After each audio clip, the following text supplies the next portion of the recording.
जैसा कि पूरी दुनिया व हम सभी लोग जानते हैं, ब्रह्मांड में एक ग्रह धरती है जिस पर ब्रिटिश शासनकाल में सूरज कभी अस्त नहीं होता था। इसी धरती पर एक देश अखंड भारत आर्यावर्त भी था।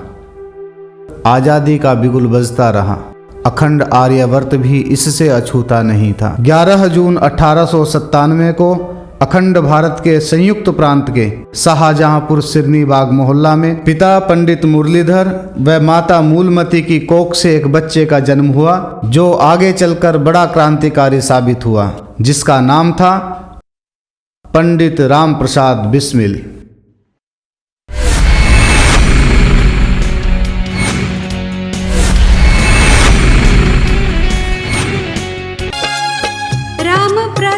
बिस्मिल स्वाभिमानी, राम प्रसाद बिस्मिल स्वाभिमानी, देश आजाद करन की ठानी, देश आजाद करन की ठानी, पूरन करन प्रतिज्ञा उसकी, करन प्रतिज्ञा उसकी, अशफाक आयो रे, अशफाक आयो रे, अशफाक आयो रे, अशफाक आयो रे, अशफाक आयो रे, अशफाक आयो रे। स्वामी दयानंद भारत में घर घर अलख जगाए गयो रे। स्वामी दयानंद भारत में घर घर अलग जगाए गयो रे।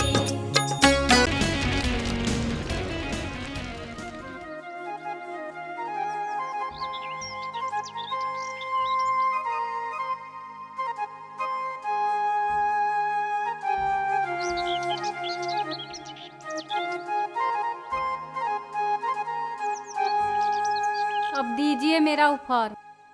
अरे उपहार लेकर क्या करेगी बहना? समय आने पर इस राखी का फर्ज और तेरा कर्ज दोनों चुकाऊंगा।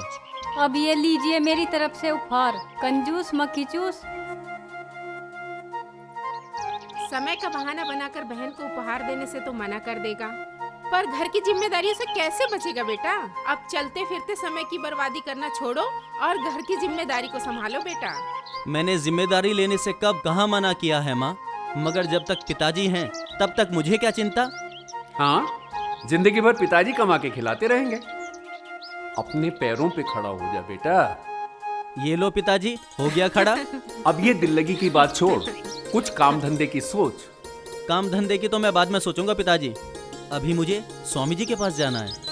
अरे स्वामी जी की छोड़, स्वामी जी तुझे खाने को नहीं देंगे। अपने घर गृहस्थी के बारे में सोच। हमने तुझे पाल पोस कर इतना बड़ा कर, अब हमने तो अपना फर्ज निभा दिया। अब तुझे घर गृहस्थी का भार अपने कंधों पर लेना ही होगा।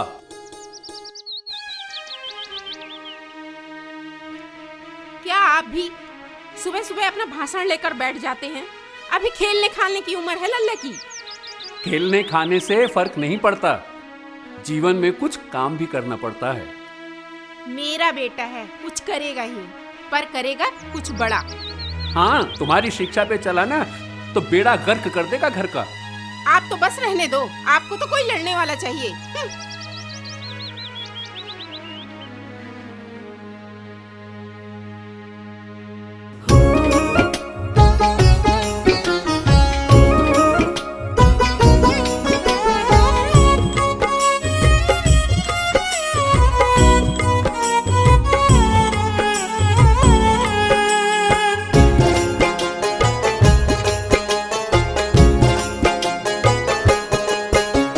भारत भूमि पुकार रही है, चले आओ हे राम।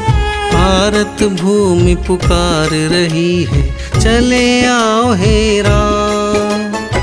लूट रहे हैं विदेशी इसको बिगड़े सारे काम। लूट रहे हैं विदेशी इसको बिगड़े सारे काम। मेरे राम मेरे राम मेरे राम राम राम।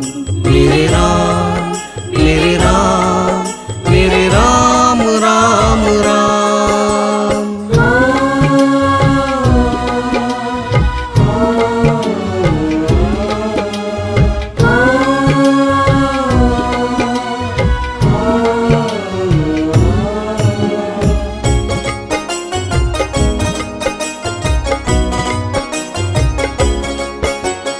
आर्य भूमि संकट में है, विकट स्थिति बन बैठी। विकट स्थिति बन बैठी। फिरंगी शक्ति हमारे दम पर हम पर शासन कर ऐठी। हम पर शासन कर ऐठी। गोली और बारूद का सामना कैसे होगा फूलों से। बिलख रहा है मेरा भारत, लहू लुहान है सूलों से। कूद पड़ो रण क्षेत्र में लेकर हाथ में तीर कमान। मेरे राम मेरे राम मेरे राम राम राम।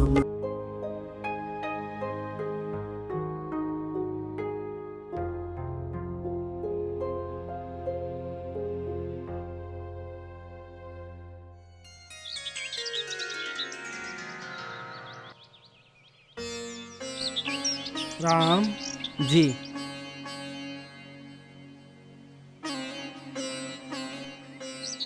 प्रणाम स्वामी जी। प्रणाम, आयुष्मान भव। तुम नहीं गए? स्वामी जी मेरा मन तो यहीं लगता है, आपके श्री चरणों में। अभी तुम्हारी उम्र ही क्या है बेटा। घर गृहस्थी के काम सीखो, माता पिता की सेवा करो और आश्रम में रह के क्या करोगे यहाँ पे। स्वामी जी मैं भी भजन लिखता हूँ, मगर मुझे गाना नहीं आता। क्या आप मुझे गाना सिखाएंगे? और उसके बाद मैं भी आपकी तरह सुंदर सुंदर भजन गाया करूँगा और समाज का जागरण करूँगा इसी आश्रम में रहकर। आश्रम का अर्थ समझते हो बालक? जी। आश्रम का अर्थ होता है परिश्रम ही परिश्रम। बालक, आपकी इतनी कोमल काया है, आश्रम में रहकर कोयले की तरह तपना पड़ेगा। क्या कर पाओगे? इससे अच्छा है घर जाओ या कोई दूसरा आराम का काम कर लो जिसमें परिश्रम कम हो। मैं किसी मुसीबत से नहीं डरता स्वामी जी। अगर मैं एक बार कुछ ठान लूं तो मैं किसी भी हद तक जा सकता हूं उसे पाने के लिए। हाँ, किस हद तक जा सकते हो तुम? क्या आप मुझे गाना सिखाएंगे? अगर संगीत सीखने की तुम्हें इतनी ही इच्छा है तो मैं संगीत अवश्य सिखा दूंगा, लेकिन तुम्हें कुछ नियमों का पालन करना होगा। जी गुरुजी, मैं करूंगा स्वामी जी, आप आज्ञा दें। तुम्हें सारे दुर्व्यसन, अंधविश्वास, पाखंड, सामाजिक बुराइयां, सब कुछ का त्याग करना पड़ेगा। क्या कर सकोगे? और एक सच्चा इंसान बनना पड़ेगा। एक मनुष्य मनुर्भव बनना, उसी रास्ते पर चलना होगा। क्या कर सकोगे? स्वामी जी मेरे माता पिता ने मेरे अंदर कोई भी बुरी आदत नहीं पड़ने दी, फिर भी मैं सारी बातों का ध्यान रखूंगा। बहुत अच्छे। यह पुस्तक तुम्हारा मार्गदर्शन करेगी और इसे पढ़कर तुम अपना लक्ष्य भी प्राप्त कर सकोगे। जी गुरुदेव, मगर मेरी शिक्षा कब आरंभ होगी? शिक्षा तो शुरू हो चुकी है। इस सत्यार्थ प्रकार से कल मैं कुछ प्रश्न पूछूंगा। यदि तुमने उनके सही सही उत्तर दे दिए तो तभी से संगीत की शिक्षा प्रारंभ हो जाएगी। जी गुरुदेव। आयुष्मान भव।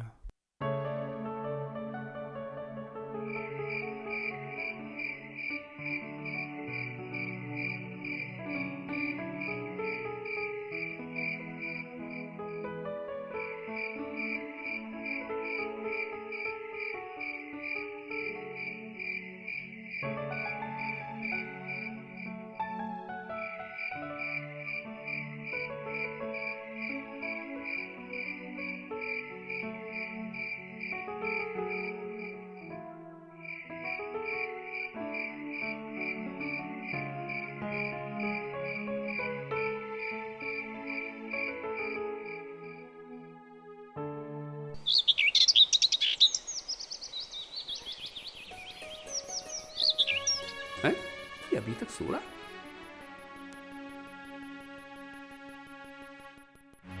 सत्यार्थ प्रकाश, राम, राम, जी जी जी पिताजी। ये कूड़ा लाया कहां से? पिताजी, इसका नाम आदर से लीजिए। ये श्रेष्ठ ग्रंथों में से एक अरे है। लाया कहां से? पिताजी, आर्य समाज मंदिर गया था, वहीं पर स्वामी सोमानंद जी ने दी है। कितनी बार कहा है तुझसे वहां मत जाया कर, उस ढोंगी सोमानंद के पास। पर पिताजी, वो बहुत बड़े ज्ञानी ध्यानी हैं। अरे कैसा ज्ञानी ध्यानी है मैं जानता हूं, तुझे बिगाड़ रहा है वो, इसीलिए ये पुस्तक दी है। देखो ना माँ। और तू नहीं जानता कि इसमें मूर्ति पूजा का खंडन किया गया है, सनातन धर्म का घोर अपमान किया है, मजाक बना के रख दिया है। जा इसे बाहर फेंक के आ। और आज के बाद आर्य समाज मंदिर गया तो मुझसे बुरा कोई नहीं होगा। सोमानंद की तो सोमानंद नहीं पिताजी, स्वामी सोमानंद सरस्वती, वो मेरे गुरु हैं। नालायक, बाप से जबान लड़ाता है। ये क्या कर रहे हो? जवान बेटे पे हाथ उठा रहे हो? अब ये जवान हो गया, सुबह तक तो दूध पीता बच्चा था। जवान बेटे पे हाथ उठाते हैं क्या? ना, आरती उतारी जाती है। क्यों करता है ऐसे काम बेटा? कुछ तो बोल। अरे जरा मुस्कुरा दे।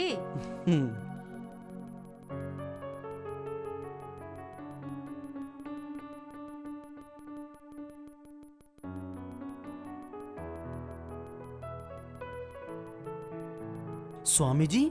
अरे राम, तुम आओ आओ बैठो, डरो नहीं। यही सोच रहे हो ना कि एक साधु के हाथ में शस्त्र। जी बेटा, धर्म को बचाने के लिए शास्त्र और देश बचाने के लिए शस्त्रों की जरूरत होती है। कोई भी ऐसा देवी देवता हमारा नहीं है जिसके एक हाथ में वेद आदि ग्रंथ हो और दूसरे में शस्त्र न हो। मगर गुरुजी, किंतु मगर बेटा, जब से हमने शस्त्र और शास्त्र दोनों छोड़ दिए तभी से हमारा देश पराधीन हो गया। शास्त्रों के साथ साथ शस्त्रों की भी जरूरत होती है। जी। स्वतंत्रता की रक्षा के लिए शस्त्र उठाने ही होंगे, तभी हम अपने देश को स्वतंत्र करा पाएंगे। मगर गुरुजी, आप तो। हाँ, मैं एक साधु हूँ, लेकिन उससे पहले माँ भारती का लाल हूँ। स्वाध्याय और ज्ञान प्रचार करना एक सन्यासी का कर्तव्य है, लेकिन धर्म की रक्षा करना भी धर्म है, और धर्म की रक्षा बिना शस्त्रों के संभव नहीं है। मगर स्वामी जी, देश और धर्म की बात तो ठीक है, मगर आज के जमाने में तो वंदे मातरम बोलना भी गुनाह और अपराध है। लेकिन ऐसा कहाँ है? हमारे ही देश में, आपके देश में। मेरे ही एक दोस्त ने थोड़े दिन पहले वंदे मातरम बोला था तो उसे पुलिस पकड़ कर ले गई। बेटा, पुलिस का दोष नहीं है, वह तो सरकार के मुलाजिम है। लेकिन क्या ये सरकार समझती है कि वो वंदे मातरम कहने से रोककर देशभक्ति के जज्बे को रोक सकेगी? मगर स्वामी जी, लोग डरते हैं, वो अपराधी नहीं हैं। बेटा, अपराधी वो लोग नहीं हैं जो डरते हैं, अपराधी तो वो लोग हैं जो डराते हैं। उन्हें डर है कहीं वंदे मातरम कहने से लोगों के दिलों में देशभक्ति पैदा न हो जाए। अगर लोगों के दिलों में देशभक्ति पैदा हो गई तो अंग्रेजों को देश छोड़कर भागना पड़ेगा, और अंग्रेज देश छोड़कर भाग गए तो हम स्वतंत्र हो जाएंगे। अगर देशभक्ति अपराध है तो मेरा मन करता है कि ये अपराध मैं बार बार करूं। अरे बेटा, तुमने तो मेरे दिल की बात कह दी। माँ भारती के हजारों युवक भी यही चाहते हैं। आज से मैं तुम्हें शस्त्र और शास्त्र दोनों की शिक्षा दूंगा। मेरी तरफ से लीजिए यह छोटा सा उपहार। जय हो गुरुजी। विजयी भव, आयुष्मान भव। लीजिए पिताजी पानी। राम की माँ, ये मैनपुरी षड्यंत्र केस में गेंदालाल गिरफ्तार हो गया। कौन गेंदालाल? अरे मैं तो इसे भला इंसान समझता था, और ये तो सिरफिरा निकला। अरे क्या जरूरत थी इसे घर गृहस्थी छोड़कर गैर कानूनी काम करने वालों के साथ जा मिला। किनके साथ जा मिला गेंदालाल? अरे मुझे क्या पता, इस पेपर में लिखा है मुकंदी लाल, दम्मी लाल, किरोड़ी लाल गुप्ता, सिद्ध गोपाल दास और सीपी सिंह, इन सब ने मिलकर शिवाजी समिति बना ली। अंग्रेजों को भनक लग गई। मुट्ठी भर लोग चले थे देश को आजाद कराने। अब अंग्रेजों ने मैनपुरी कोर्ट में चला दिया मुकदमा।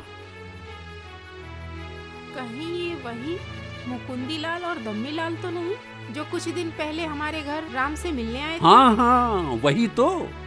नए नए लड़कों को फंसाते फिरते हैं, भड़काते हैं और मरवाएंगे एक दिन, फांसी पे चढ़वा देंगे। देखना तुम किसी दिन। हाँ? राम बेटा इधर आओ। जी।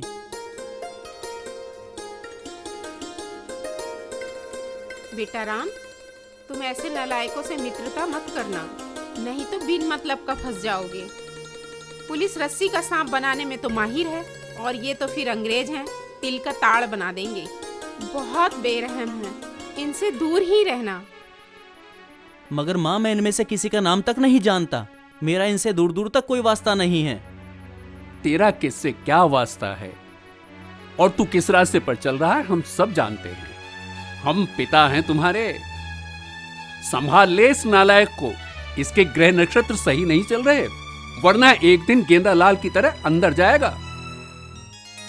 हमारा बेटा ऐसा कुछ नहीं करेगा। मैं अपने बेटे को समझा दूंगी।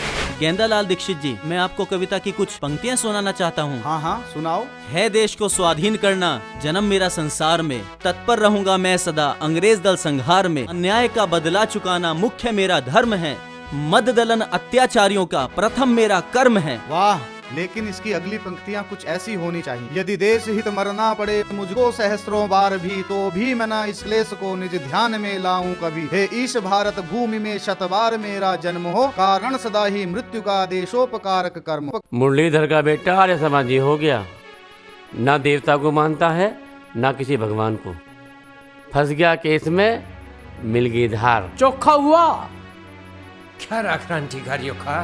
हुजूर वे भाग गए। फिर भाग गए? निकम्मो तुम क्या कर रहे थे? हुजूर हम उनके पीछे भागे थे, लेकिन वो फिर हमें चकमा देकर निकल गए। तुम्हें चकमा दे गए? तुम कितने आदमी थे? हुजूर हम कई लोग थे।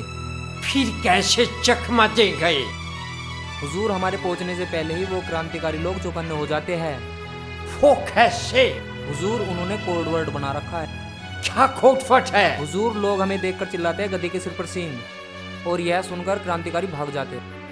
फिर गधे के सिर पर सींग क्यों बताते हैं? हुजूर जो ये हमारी टोपी है, इसी को वो गधे के सिर पर सींग बताते हैं। हाँ, that's the mistake। कुछ करना पड़ेगा।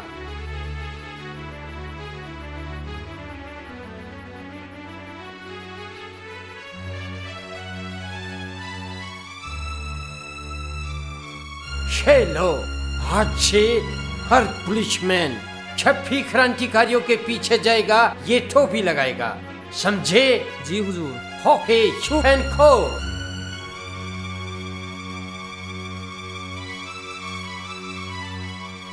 गधे के सिर पर सींग। ये राम के चक्कर में मुझे पता नहीं क्या क्या सुनना पड़ेगा, किस किस का मुंह देखना पड़ेगा मुझे। मैं तो परेशान हूँ सुन के। क्या बात है पिताजी? तू अपनी हरकतों से बाज नहीं आएगा। गली मोहल्ले में कानाफूसी हो रही है, लोग तरह तरह की अफवाहें उड़ा रहे हैं। पर पिताजी, मैंने ऐसा कौन सा गुनाह किया है? गुनाह? अरे अपना पड़ोसी वो हरिराम नाई, वो बता रहा था कि तेरे गेंदालाल से संबंध है, और उस नास्तिक सोवानंद से भी। आखिर तू चाहता क्या है?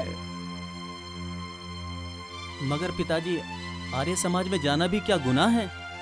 क्या देश और धर्म के लिए चिंता करना भी गुनाह है? हाँ, गुनाह है। कुछ ऊंच नीच हो गई ना तो घर में चवन्नी तक नहीं है जमानत के लिए। घर में नहीं है दाने और अम्मा चली भुनाने। मगर ऐसा कुछ भी नहीं है पिताजी।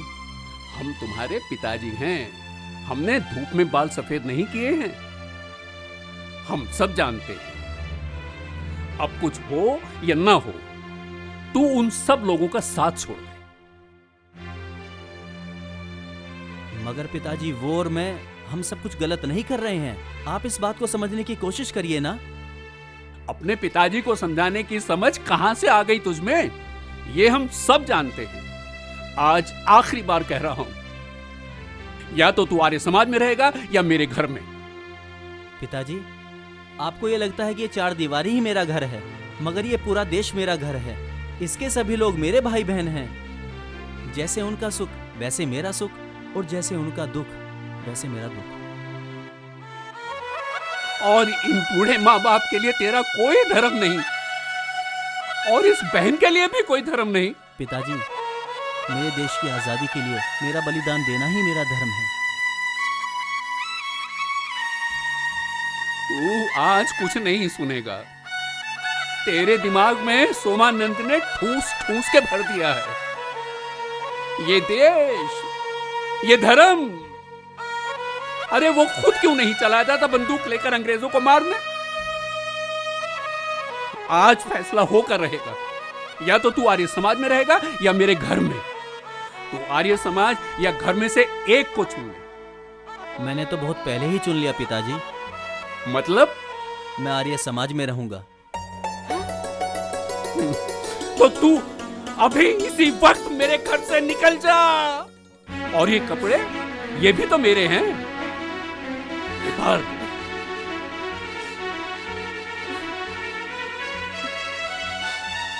लीजिए। बहना, घर से मत जाओ भैया। नहीं बहना, नहीं भैया, अब मुझे जाना ही होगा। बेटा राम, अरे लौट कर मत आइयो।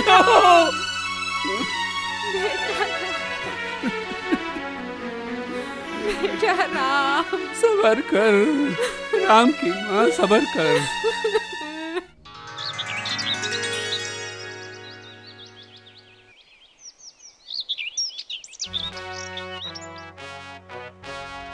धन्यवाद। भाइयों, आप हैं बनारस की शान चंद्रशेखर आजाद। आप कोई साधारण नौजवान नहीं हैं। आपके बोलने से महारानी विक्टोरिया का सिंहासन भी हिलता है, और आपके जवाब से अंग्रेजी जजों की बोलती बंद हो जाती है। मैंने अपने जीवन में ऐसा निर्भीक और जोशीला नौजवान नहीं देखा। हम सबका सौभाग्य है कि ऐसा नौजवान हमारे बीच में है, और हमें ऐसे नौजवान को गौरवान्वित और सम्मानित करने का अवसर प्राप्त हुआ है। इस युवक ने अंग्रेज जज की बोलती बंद कर दी थी। तब से ये सबका प्यारा हो गया है। देखो, आज पंडित मदन मोहन मालवीय भी इसका स्वागत कर रहे हैं। मगर देश को ऐसे लोगों की जरूरत है क्यों? देश आजादी के लिए बलिदान मांग रहा है। हम ऐसा कुछ क्यों नहीं कर पाते कि लोग हमारा भी फूल मालाओं से स्वागत करें? हाँ भाई, मैंने भी अपने गुरु स्वामी सोमानंद से शस्त्र और शास्त्र दोनों की शिक्षा ली है, मगर लाभ सिर्फ चंद्रशेखर आजाद को ही क्यों मिल रहा है? क्यों, तुम्हें चंद्रशेखर जी से जलन हो रही है? जलन नहीं भैया, हमें खुशी हो रही है। और हमें ऐसे इंसान को अपने साथ रखना जिससे देश के लिए हम मिलकर कुछ काम कर सकें। इस कार्य में भी मैं तुम्हारा साथ दूंगा। बिस्मिल जी, आप मेरे घर चलिए, मैं आजाद जी को लेकर आता हूँ, वहीं बैठ के बात करेंगे। ठीक है, चलिए बिस्मिल जी।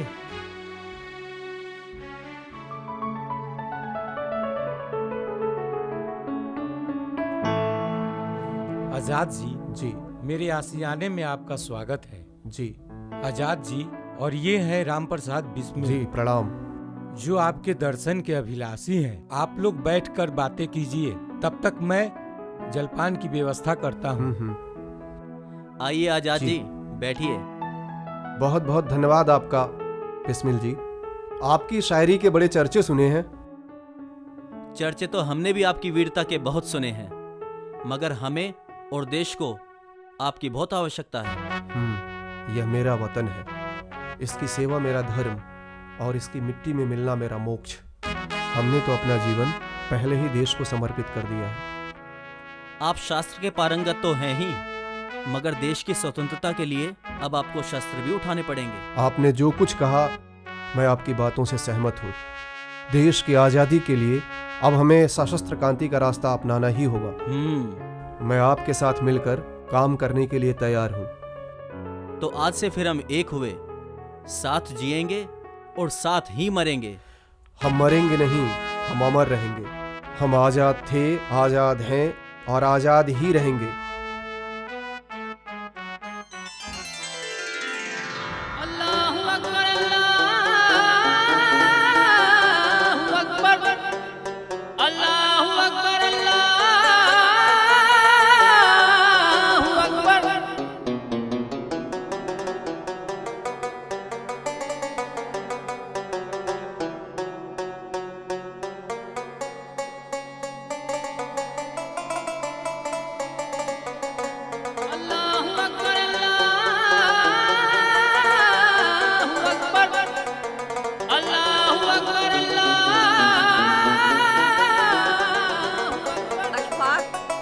बेटा इधर आना।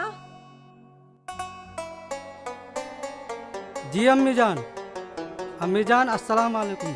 वालेकुम सलाम। बेटा अशफाक, जी अम्मी। ये चादर भूरे मियाँ की मजार पर चढ़ाकर आना है तुझे। जी अम्मी जान। ठीक है।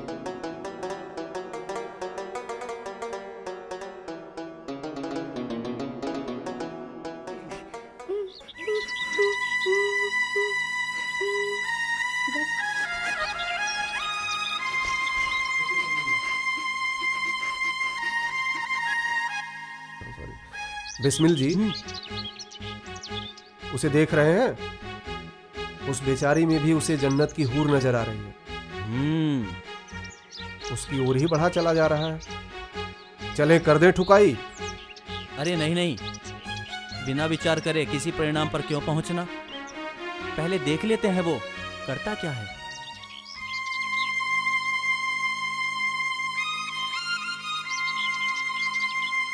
मजार के बजाय इस चादर की जरूरत इस बच्ची को ज्यादा है।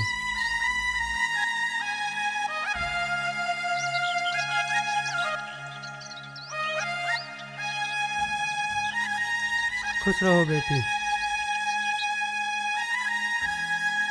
अरे ये तो कोई भला आदमी लग रहा है। भला तो लग ही रहा है, साथ में विचारशील भी लग रहा है। क्या कहते हैं आजाद जी, ये अपने काम आ सकता है? चलिए चलकर देखते हैं। चलिए।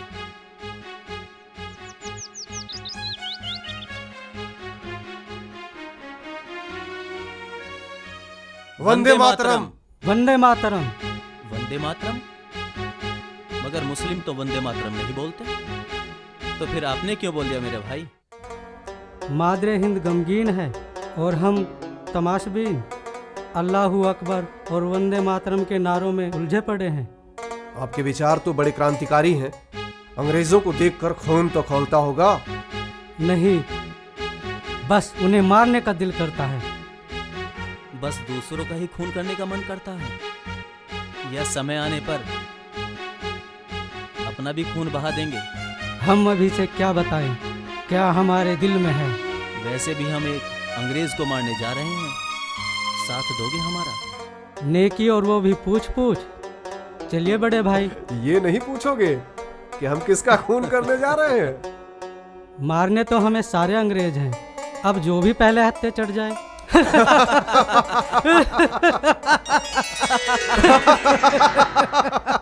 गेंदालाल दीक्षित आगरा में बंद हैं। वही मैनपुरी षड्यंत्र केस वाले। और हमें उन्हें हर हाल में छुड़ाना है। संगठन में शक्ति होती है, संगठित होकर ही उन्हें छुड़ाया जा सकता है। तो क्या कहते हैं, बनाया जाए एक नया संगठन? जी बिल्कुल, लेकिन क्या नाम होगा संगठन का? मातृवेदी। नाम अच्छा है और यही हमारा लक्ष्य भी है। सिर्फ 3 आदमी। ये सिर्फ 3 आदमी एक दिन 3 करोड़ जरूर बनेंगे।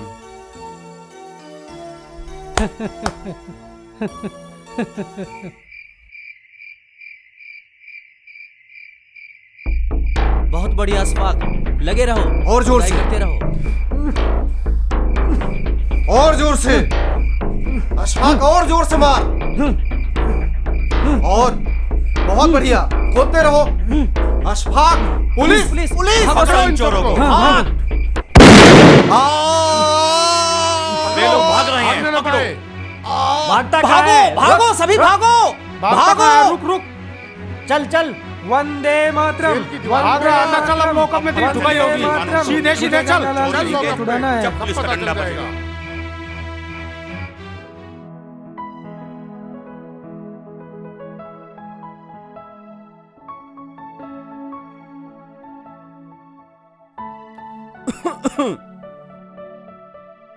क्या हुआ आपको? क्या परेशानी है? मुझे कोई परेशानी नहीं है। मैं यहाँ कोई दवा लेने नहीं आया हूँ। आप यहाँ किस लिए आए हैं? एक डॉक्टर दूसरे डॉक्टर के पास दवा लेने आता है क्या? जो दूसरों का इलाज करता है वो खुद का भी इलाज कर सकता है। ओह, तो आप एक डॉक्टर हैं? बेशक। London return. तो फिर आप एक काम करेंगे? बेशक, बोलिए। हमारे डॉक्टर साहब शहर से बाहर गए हुए हैं और कुछ मरीज हैं, आप उनको देख लो। ठीक है, चलिए। जी आइए। ये मरीज है।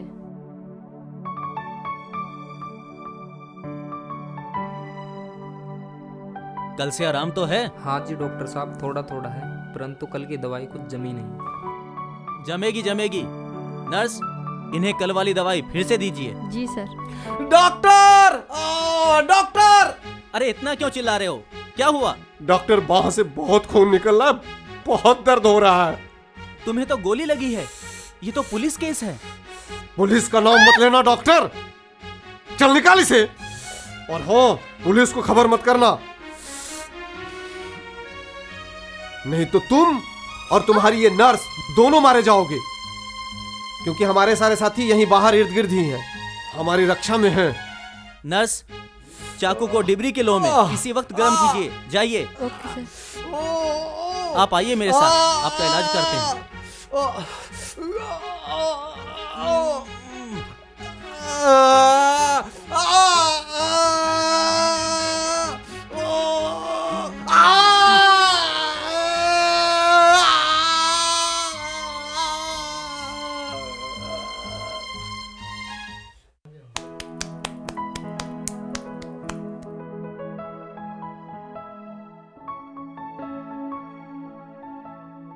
राम प्रसाद कहाँ है? राम भैया तो कई महीनों से लापता है। रिपोर्ट नहीं लिखाई लापता होने की? क्या हुआ दीवान जी? राम प्रसाद के खिलाफ गिरफ्तारी का वारंट है। क्या कर दिया उसने? जेल की दीवार तोड़कर गेंदालाल दीक्षित अपराधी को फरार कराने का प्रयास किया है। हे भगवान। अभी तो मैं जा रहा हूँ, जैसे ही उसकी कोई सूचना मिले पुलिस स्टेशन में खबर कर देना, नहीं तो सारा का सारा परिवार अंदर जाएगा, समझ गए? जी जी दीवान जी।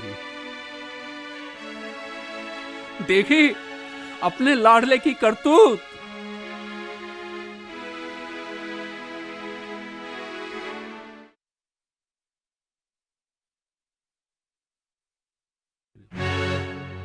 राम राम बेटा राम।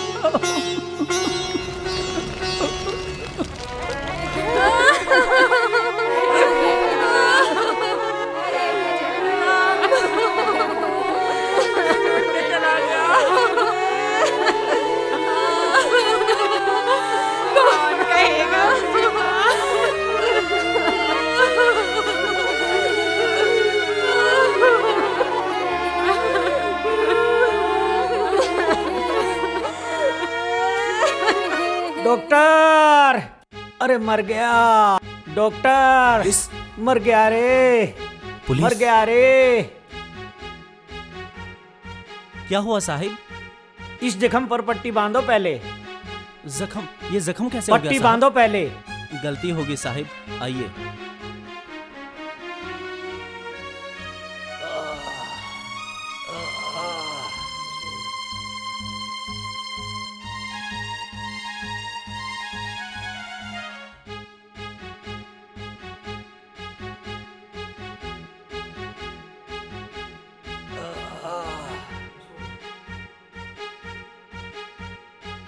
मैंने पट्टी कर दी है, जल्दी ठीक हो जाएगा। आप तो कपड़ा लगाए हुए हो मुंह पे, ये बात तो सही है, लेकिन ये हट्टा कट्टा मरीज कपड़ा लगाए हुए है, ये दमे का मरीज है साहब।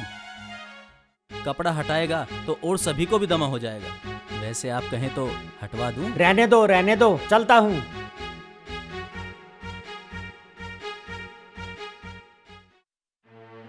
चंदू भाई, पुलिस अब यहाँ पे आ रही है।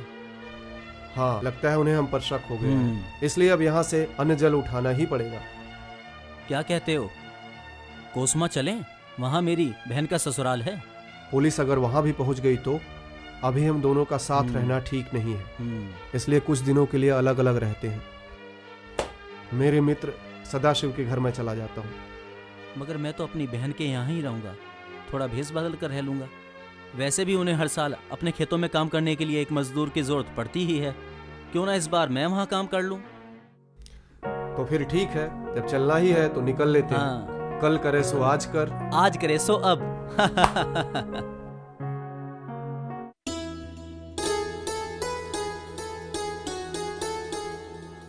प्रणाम बहन जी। का ये किससे मिलना है? बहन जी, मैंने सुना है कि आपको खेतों में काम करने के लिए आपको एक नौकर की तलाश है। खेतों में काम किया है कभी? जी बहन जी, मुझे खेती बाड़ी का सारा काम आता है। ठीक है, रहना खाना और महीने में 2 रुपया पगार मिलेगा। मेरी खुशकिस्मती। ठीक है, कल से खेतों में काम करने के लिए चले जाना, समझ गए ना? जी, बहुत बहुत धन्यवाद।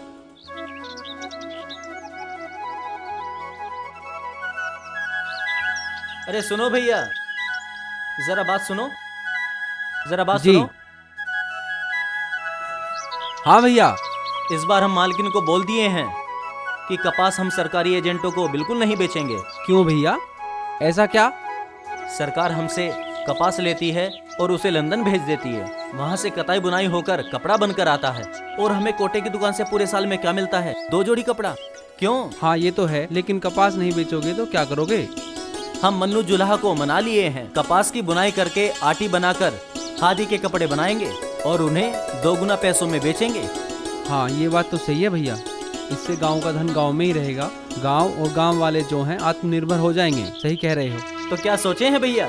सोचना क्या है भैया, हम भी फैसला कर चुके हैं कि हम भी कपास की कटाई करवाकर व्यापार करेंगे कपड़ा बनाकर। भैया एक बात और। वो क्या? हम अंग्रेजों की बेगारी प्रथा का भी विरोध करेंगे। अब हम चाहे कुछ भी काम करें, अंग्रेज आते हैं और मुफ्त में हमारी गाड़ी ले जाते हैं, हमें भाड़ा तक नहीं देते। वो तो है भैया, कोड़े मारते हैं ना यदि हम उनकी बेगारी नहीं करते हैं तो। ओ कितने आते हैं बेगारी कराने? वे बस 1 या 2 ही अंग्रेज। और आप सब लोग कितने होते हैं खेत में? हम तो बहुत सारे होते हैं। इस बार वो गांव में बेगारी कराने आए, उनको ठोक देते हैं। जी, कम से कम गांव की तरफ नजर उठाकर तो नहीं देखेंगे। और गांव में भी स्वराज्य का सूरज तो उगना ही चाहिए भैया। क्यों भैया? जय किसान, जय किसान। बहन ने भी आज क्या काम दिया है, बथुआ मंगाया है, पर यहाँ चारों तरफ सरसों ही सरसों है। मगर आज मक्के की रोटी और सरसों का साग ही चलेगा।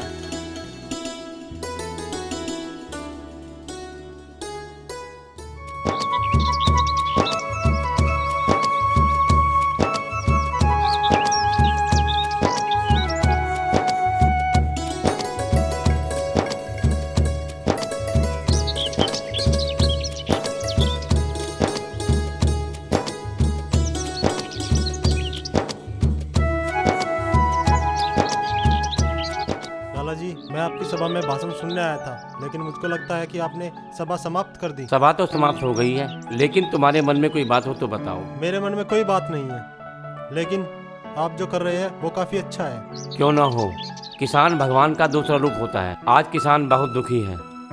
अकाल पड़े, बारिश हो या तूफान आए, किसान की फसल बर्बाद हो जाए लेकिन उसे लगान देना पड़ता है। हमें इसका बहिष्कार करना होगा। अब हम लगान नहीं देंगे। लाला जी, किसान सरकार से ज्यादा सूदखोरों से परेशान है, कर्ज के बोझ तले दबे पड़े हैं। मैं जानता हूँ, इसलिए तो मैंने पंजाब नेशनल बैंक की स्थापना की है, जो अब किसानों को बहुत ही कम ब्याज पर फसली ऋण देता है। और फसल खराब हो गई तो, ऋण ना चुकाया गया तो काला पानी भिजवाओगे बेचारों को? नहीं, उसके लिए हमने बीमा कंपनी खोली हुई है। जो किसानों की फसल बर्बाद होगी उसके ऋण की भरपाई बीमा कंपनी ही करेगी। लाला जी, किसान भगवान का रूप होता है और आप जो उनके लिए कर रहे हैं काफी अच्छा है। तुम भी तो किसान के बेटे हो। पंडित जी, आज की खबर पढ़ी? अच्छा तुम जी।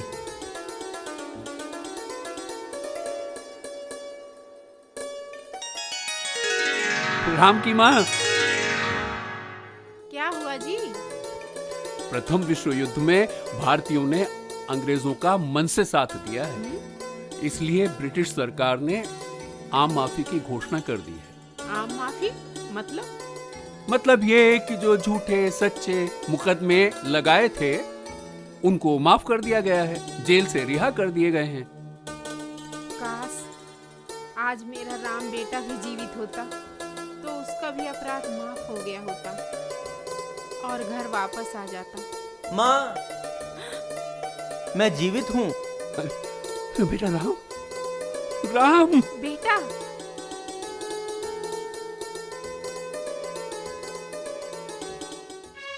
कहाँ चला गया था? बेटा भगवान के घर से वापस आ गया। तुम्हें इसकी खुशी नहीं हुई जो? पूछो इससे, माँ का कभी ख्याल नहीं आया? ऐसे कोई घर छोड़कर जाता है क्या? पिताजी, बस काम धंधे की तलाश में दर दर ठोकरे ही खा रहा था। बेटा, दर दर ठोकरे खाने की क्या जरूरत है? यही शाहजहांपुर में कोई काम क्यों नहीं शुरू कर लेता? यहाँ घर में फूटी कोड़ी तक नहीं है, फिर मैं यहाँ काम कैसे कर लेता? ये है ना, तू चिंता मत कर। ये गले का हार देख रहा है, इसे बेचकर एक दुकान खोल ले। कैसी बात करती है माँ? ये तो तेरे सुहाग की निशानी है, इसे कैसे बेचा जा सकता है? आखिर तू चाहता क्या है? बूढ़े माँ बाप भूख से मर जाएं क्या? और तू पूरी दुनिया में काम के लिए भटकता रहे। अरे तब क्या अचार डलेगा इसका?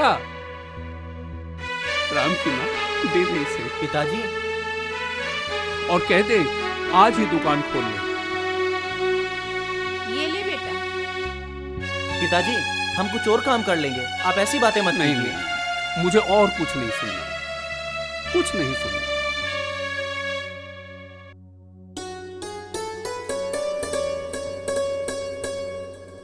लाला जी, आपने बहुत अच्छा किया जो किसानों के लिए पंजाब नेशनल बैंक स्थापित कर दिया। इससे किसानों को बहुत राहत मिली है, वे साहूकारों के चंगुल से छूटे हैं। यह तो आपकी उदारता है, आपने ही सबसे अधिक धन हमारे बैंक में जमा किया है।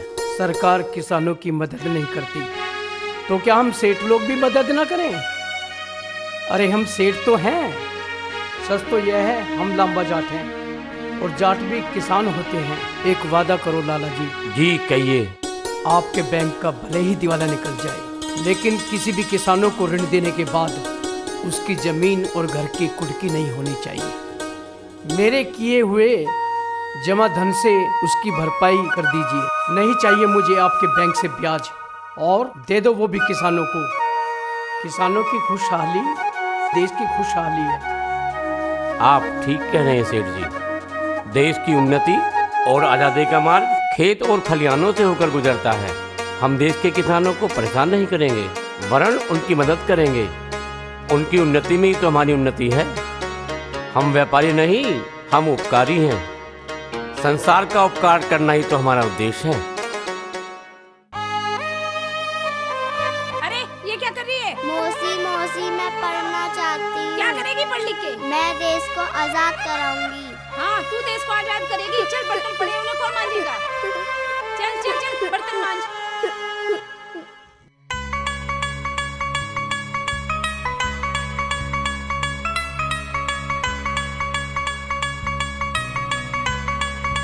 ए भगत सिंह गबरू। अरे भाभी, दूर रह के बात करा करो, क्यों मुझे परेशान करती रहती हो बार बार? अरे जवान हो गया, शादी ब्याह चाले। तुम्हें क्या करना है इससे? अरे मेरी बहन जवान हो रही है, कहो तो बात चलाऊं। गांव में बहुत लोग हैं, उनसे बात चला लो उनकी, हमें परेशान मत करो। अरे घर बसा ले। मुझे देश के लिए कुछ करना है। अरे देश के लिए क्या करेगा जब तू बच्चे पैदा नहीं कर सकता? देश भी तभी बढ़ेगा जब बच्चे पैदा होंगे। चला है देश आजाद कराने। अपना काम कर तू। इसको समझाना भी बेकार है, पता नहीं इसको क्या हो गया है।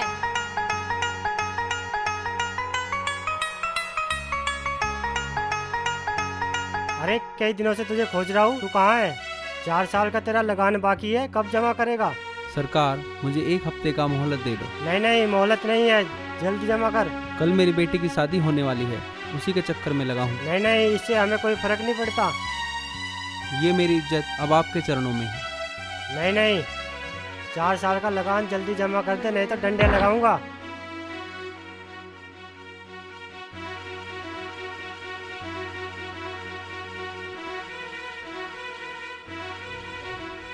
पगड़ी संभाल जट्टा पगड़ी संभाल, हो एक एक कट्टे बीरो मारो ललकार। पगड़ी संभाल जट्टा पगड़ी संभाल।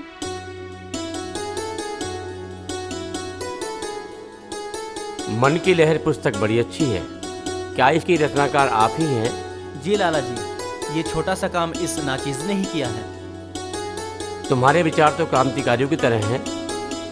तुम अवश्य ही एक दिन देश में मन की लहर की तरह क्रांति की लहर लाओगे, ऐसा मेरा विश्वास है। लाला जी, आपकी कोई संतान है? क्या मतलब? मतलब कि आप चाहते हैं मैं राम प्रसाद बिस्मिल देश की स्वतंत्रता के लिए पूरे देश में क्रांति की लौ जला दूं? तो आप ये नहीं चाहेंगे कि आपके घर में से कोई देश की स्वतंत्रता के लिए योगदान करे? बेटा, मैं बुढ़ापे में देश के लिए लाठियां और बंदूक सहने को तैयार हूँ। क्या तुम मेरी संतान नहीं हो? लाला जी, कपूर और घी से अग्नि प्रज्वलित हो चुकी है, तो आहुतियां तो दी ही जाएंगी। मैं धर्मपुत्र ये प्रतिज्ञा लेता हूँ कि भारत माता की पराधीनता की बीड़ियों को अपनी अस्थियों के शस्त्र से जरूर काटूंगा। मुझे तुम पर गर्व है। मैं आपके आशीर्वाद का अभिलाषी हूँ। मेरा आशीर्वाद सदैव तुम्हारे साथ है। इस पैसे को बांध के रखना पड़ेगा, कभी भी आ जाते हैं मांगने वाले।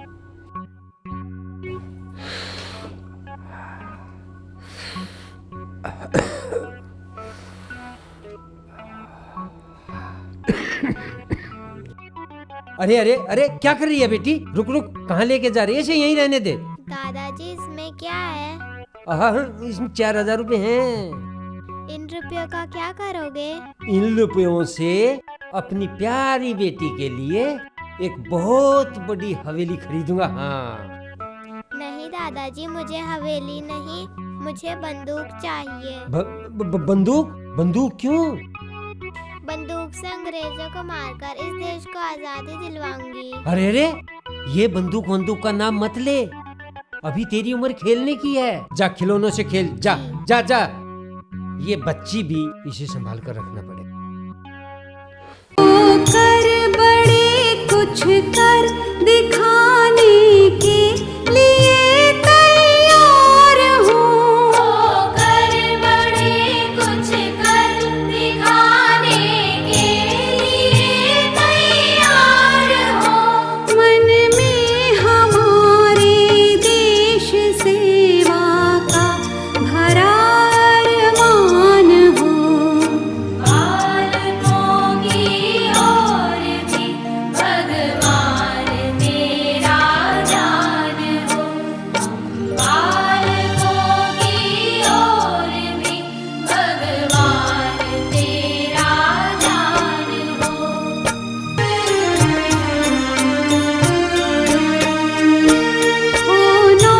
नौजवानों की कभी जो मांग मेरे देश को।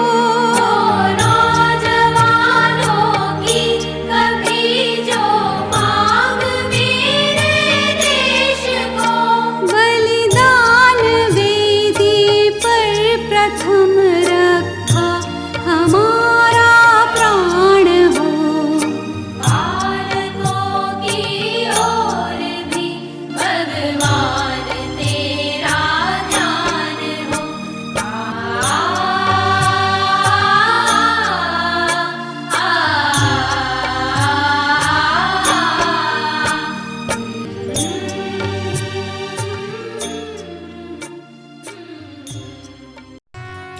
आप राजेंद्र भैया हो ना? हाँ, और आप? मैं सेठ कुर्णिमल की पोती। अच्छा। मेरे दादाजी हमेशा हुक्का कुड़कुड़ाते रहते हैं, देश आजाद तो कराते नहीं। मेरे दादाजी के पास बहुत रुपए हैं, आप उन्हें छीन कर देश आजाद करा दो। मगर गुड़िया, आपके दादाजी पैसे रखते कहाँ हैं? ये हमें कैसे पता चलेगा? दादाजी हमेशा अपने पैसों की पोटली अपने पास रखते हैं।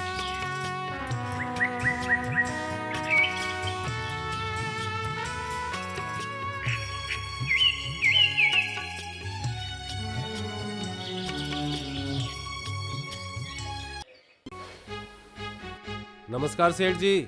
नमस्ते सेठ जी। नमस्ते नमस्ते। सेठ जी, देश सेवा में कुछ दान दीजिए। अरे क्या तुम लोगों ने देश आजाद कराने का ठेका ले रखा है? हैं, जो मैं तय बाजारी दे दूं। चले आते हैं मुंह उठा के। सेठ जी, हमें आपकी कमाई का 10% हिस्सा चाहिए सेठ जी। देश आजाद होते ही आपका पैसा आपको ब्याज समेत लौटा देंगे। ब्याज समेत लौटा देंगे? देखिए अपनी बुलिया, डकैत कहीं का, काम ना धंधा। चले आते हैं मुंह उठा के भिक्षा मांगने के लिए। भिखारी बता रहा है, निकाल जो तिजोरी में। सेठ, खबरदार जो देश के बारे में एक भी अनाप शनाप शब्द बोला। निकाल जो भी है तिजोरी में। निकाल जो है तेरे पास, वरना इस गोली से तेरे भेजे को उड़ा दूंगा। कितना है? 4000। यही जुड़ा तुझसे आज तक? सेठ बना फिरता है।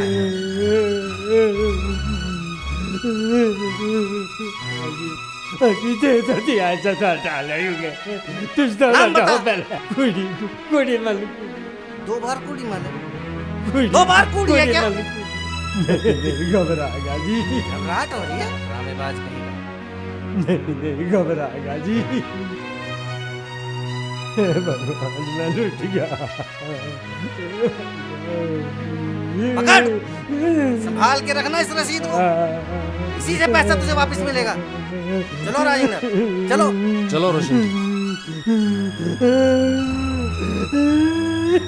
भगवान मैं लुट गया, बर्बाद हो गया।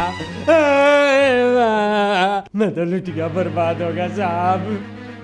रुक रुक, आने दो। हुजूर ये देखो हुजूर, मैं तो लुट गया, मैं तो बर्बाद हो गया, मुझे तो लूट लिया गया हुजूर। रुको सेठ खूर्निमल, से हमने 4000 रुपए आजादी की जंग के लिए पाए, जो आजादी के बाद सूद समेत 4400 रुपए वापस कर दिए जाएंगे। रोशन सिंह, भावे वित्त मंत्री, भारत सरकार। ठीक है, तुम जा सकते हो, पुलिस अपनी कार्रवाई करेगी। जी आपका बहुत बहुत शुक्रिया।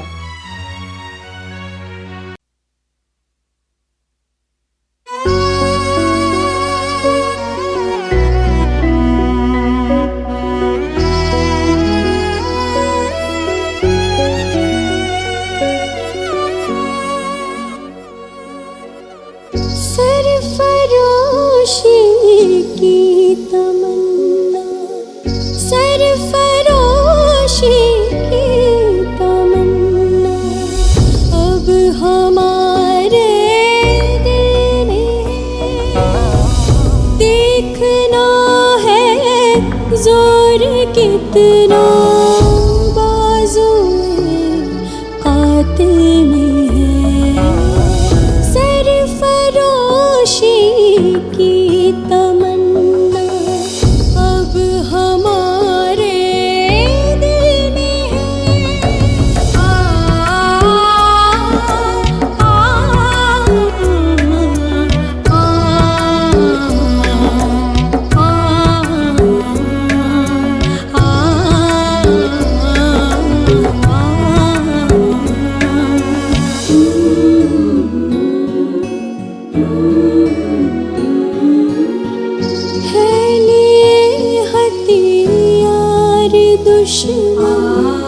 ताक में बैठा उधर है लिए हथियार दुश्मन, ताक में बैठा उधर और हम तैयार हैं सीना लिए अपना इधर, खून से खेलेंगे होली, खून से खेलेंगे होली, जब वतन मुश्किल में है, सरफरोशी की तमन्ना अब हमारे दिल में है।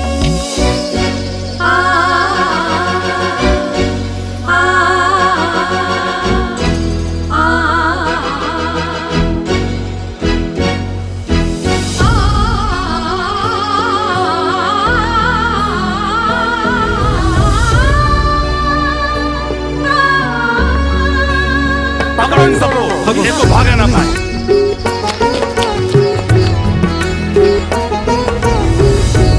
पकड़ो इन सब हिंदुओं को, पकड़ो।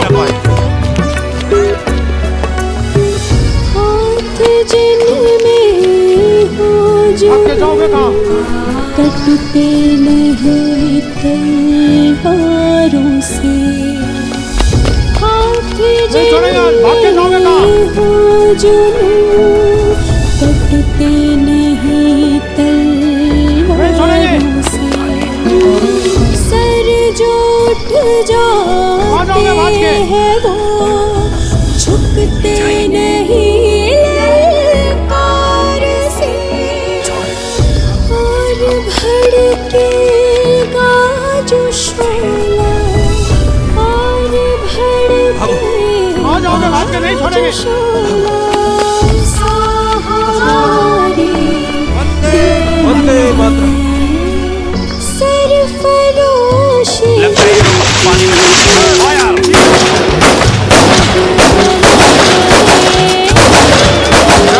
हाँ चलो। ये तारे देख रहे हैं चंद्रशेखर? आजाद ही क्यों, तारे तो हमें भी दिखाई दे रहे हैं बड़े भाई।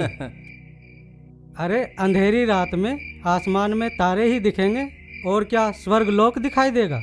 ये भी देखो, आसमान में इतने तारों के बीच में एक चांद भी दिखाई दे रहा है। जी चाहता है कि चंदा मामा की गोद में जाकर खेलो। काश ये चांद तारे ना होते तो क्या होते? बम और बारूद के भंडार होते। फिर तो अंग्रेजों की कब्र में धमाके ही होते। लगता है कुछ गड़बड़ है, चलो देखते हैं।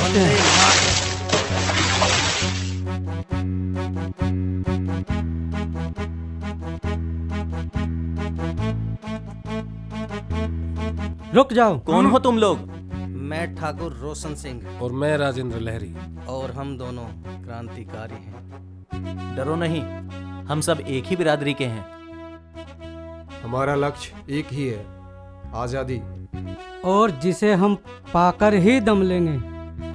तुम लोगों के आने से हम और मजबूत होंगे। मगर ये सब कैसे? एक सेठ ने हमारे साथ ऐसा किया, हमारे पीछे पुलिस भेज दी। अच्छा, क्यों? सेठ ने ऐसा क्यों किया? हम सेठ की कमाई में से कुछ दान लेने गए थे देश सेवा के लिए। सेठ ने दिया नहीं, हमें छीनना पड़ा, वो भी ब्याज समेत लौटा देने के वादे के साथ।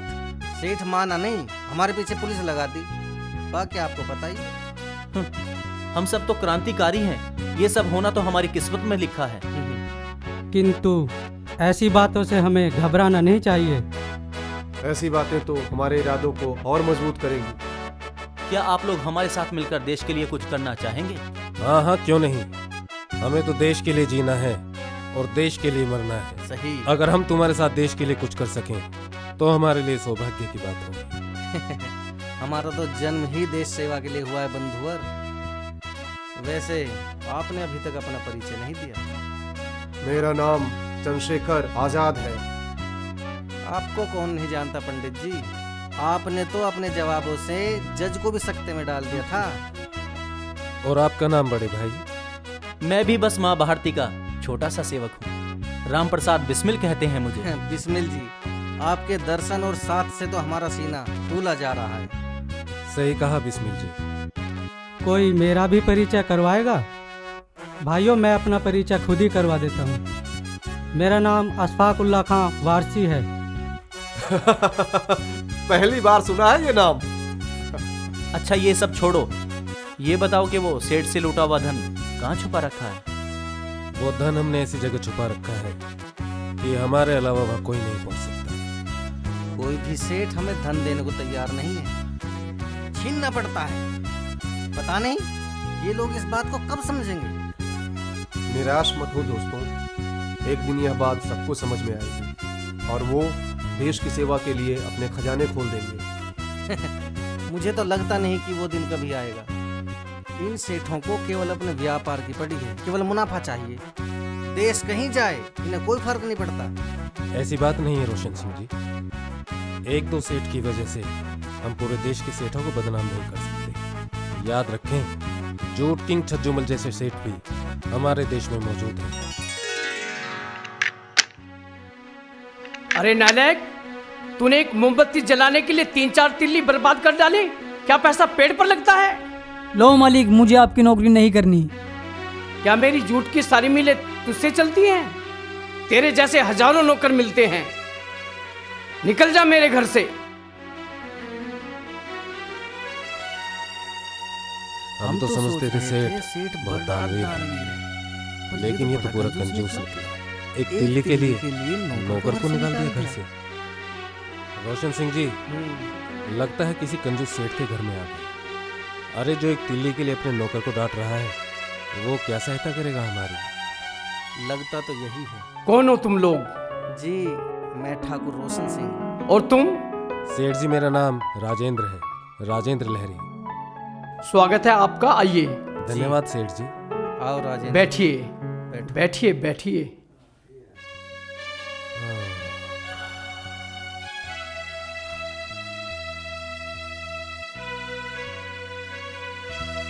जानता हूं मैं आपको, आपकी फोटो अक्सर अखबारों में छपती रहती हैं।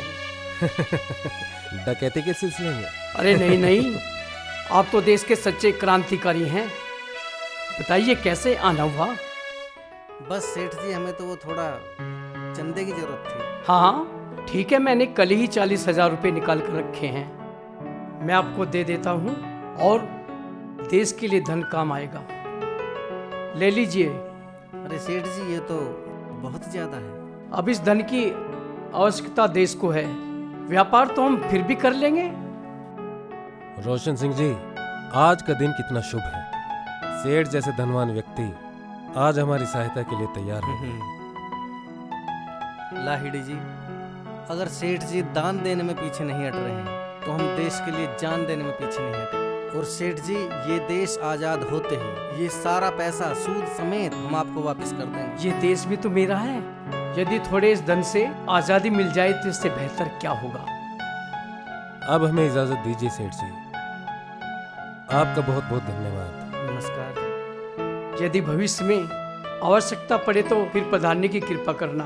जरूर सेठ जी, जरूर। चलो रोशन जी। आओ राजेंद्र, आओ। राजेंद्र, यार हम तो भूल ही गए छज्जूमल के बारे में।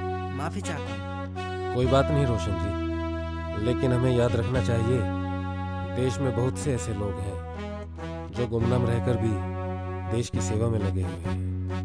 चलिए, अब ये सब बातें तो होती ही रहेंगी। अब आप हमें वहाँ ले चलिए जहाँ धन छुपा रखा है, क्योंकि जो काम हम कर रहे हैं उसमें धन की भूमिका बहुत महत्वपूर्ण है। ठीक है बड़े भाई, चलिए। आइए चलते हैं। चलिए।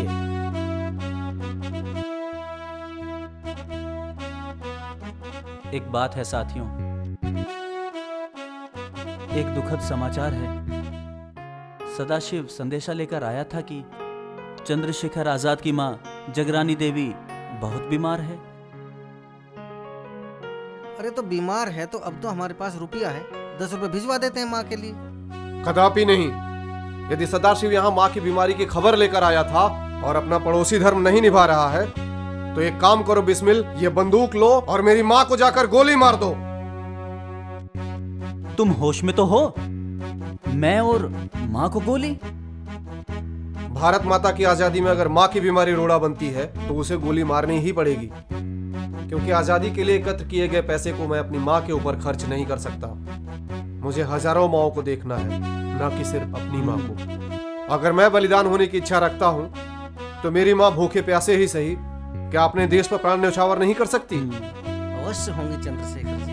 हमारी माँ ने ही तो हमें देश पर बलिदान होना सिखाया है, तो क्या समय आने पर वो बलिदान नहीं होंगी? अवश्य होंगी। लेकिन जो बात अभी चंद्रशेखर जी ने कही है, वह केवल यही कह सकते हैं।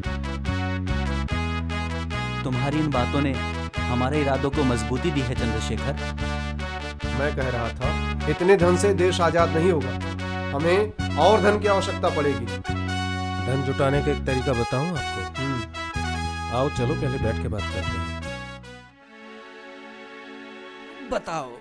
देखो, मुझे मेरे साथी रामकृष्ण खत्री से पता चला है कि गाजीपुर का महंत बीमार है। उसे एक योग्य और कर्मठ शिष्य की आवश्यकता है।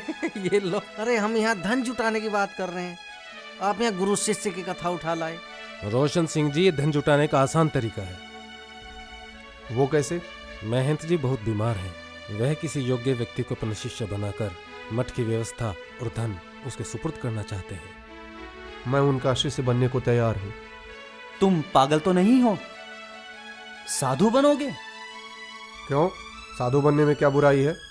आजाद जी, सारी सेवा करनी पड़ेगी, खाना बनाना पड़ेगा, मठ की साफ सफाई करनी पड़ेगी, सिर की मालिश, कमर दबाना, पैर दबाना, यहाँ तक कि लंगोट भी धोना पड़ेगा। ये सच है। और खबर यह भी है कि महंत जी काफी बीमार हैं और उनके शिष्य को उनकी साफ सफाई का ध्यान रखना पड़ेगा। यहाँ तक कि 24 घंटे उनकी सेवा में उपस्थित रहना पड़ेगा। मैं तैयार हूँ। मगर ये सब कहना बहुत आसान है, करना बहुत ही मुश्किल है। 24 घंटे मठ में रहना पड़ेगा। बड़े भाई, जब स्वामी दयानंद सच्चे शिव की तलाश में दृष्टिहीन गुरु बेजानंद के डंडे हंसते हंसते खा सकते हैं और उनसे वेदों की शिक्षा लेकर वेदों का डंका सारे संसार में बजा सकते हैं, तो क्या मैं स्वतंत्रता के लिए अपना सर नहीं मुड़वा सकता? एक संत से दीक्षा लेकर मैं उनकी सेवा नहीं कर सकता? गुरुदेव, मठ में काफी संपत्ति है और हमारी पार्टी को धन की बहुत आवश्यकता है। सही बात है, पैसा होगा तो पार्टी मजबूत होगी, पार्टी मजबूत होगी तो देश आजाद होगा, और देश को आजाद कराने के लिए, आजाद को कुछ भी करने देने के लिए मैं समर्थन करता हूँ। दोस्तों, आजाद सारे काम कर लेंगे पर एक काम वो बिल्कुल नहीं कर पाएंगे, और यहीं ये योजना चौपट होती हुई नजर आती है। वो क्या? अरे, महंत जी को नई नई कविता सुनने का शौक जो है। अच्छा, ये तो और अच्छी बात है। आप मेरा परिचय कवि के रूप में करवा दीजिएगा। और अगर महंत जी कविता सुनाने के लिए कहने लगे तो? अगर मैं देश की आज़ादी के लिए क्रांतिकारी बन सकता हूँ तो क्या कभी नहीं बन सकता? और आप तो जानते ही हैं कि कलम तलवार से ज्यादा ताकतवर शस्त्र है, और शस्त्रों में तो हम निपुण हैं। तो फिर एक स्वलिखित गीत हो जाए। हाँ हाँ जी बिल्कुल लीजिए, और गंगा मैया पर लीजिए। गंगा तुझ में नीर नहीं है, आंसू की अमृत धारा, जिंद मात तेरे नैनों का, मैं बनूंगा ध्रुव तारा रे, मैं बनूंगा ध्रुव तारा रे, जो कांटे तेरी राहों में वो पलकों से उठा सकूं, और लहू पिलाकर माटी को उसमें फूल उगा सकूं, और लहू पिलाकर माटी को उसमें फूल उगा सकूं, केसरी रक्त से चमकेगा अब माँ चुनरी का रंग सारा रे, हिंद मात तेरे नैनों का, मैं बनूंगा ध्रुव तारा रे, मैं बनूंगा ध्रुव तारा रे।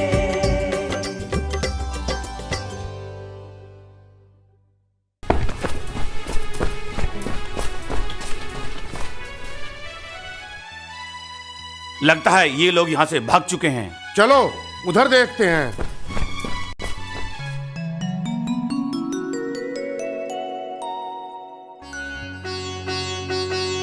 संस्कृत पढ़ने वाले बहुत भोले भाले हो। मैं आपका आशय नहीं समझा गुरुदेव।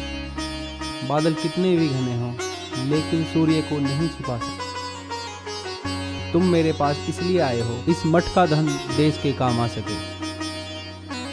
क्यों, सही पहचाना ना? जी गुरुदेव। बेटा, अब इस मठ में धन नहीं है, सब फिरंगी लूट ले गए। मुझे तो एक ऐसा शिष्य चाहिए था जो अपने साथ साथ मेरा भी पेट भर सके, क्योंकि मैं बीमार और अपाहिज हूँ। लेकिन मैं आश्वासन देता हूँ, जब भी तुम्हें और अन्य क्रांतिकारियों को अज्ञातवास की जरूरत होगी तो इस मठ के दरवाजे तुम्हारे लिए सदैव खुले रहेंगे। जी गुरुदेव, हम क्रांतिकारियों को ऐसी सहायता की भी आवश्यकता पड़ सकती है। मैं आपका यह संदेश सभी क्रांतिकारियों को पहुंचा दूंगा। अच्छा गुरुदेव, अब मैं आज्ञा चाहूंगा। जैसी तुम्हारी मर्जी आज़ाद। आज़ाद को कौन रोक सकता? जी गुरुदेव, प्रणाम। मैं चलता हूँ। 1 रुपया यह सोच के रखा था कि इससे कुछ दिन गुजर हो जाएगी। मेरी ओर से यह देश के लिए। बहुत बहुत आभार आपका गुरुदेव। यह 1 रुपया नहीं बल्कि देश की स्वतंत्रता के यज्ञ में दी गई बहुत बड़ी आहुति है। अच्छा गुरुदेव, चलता हूँ। प्रणाम।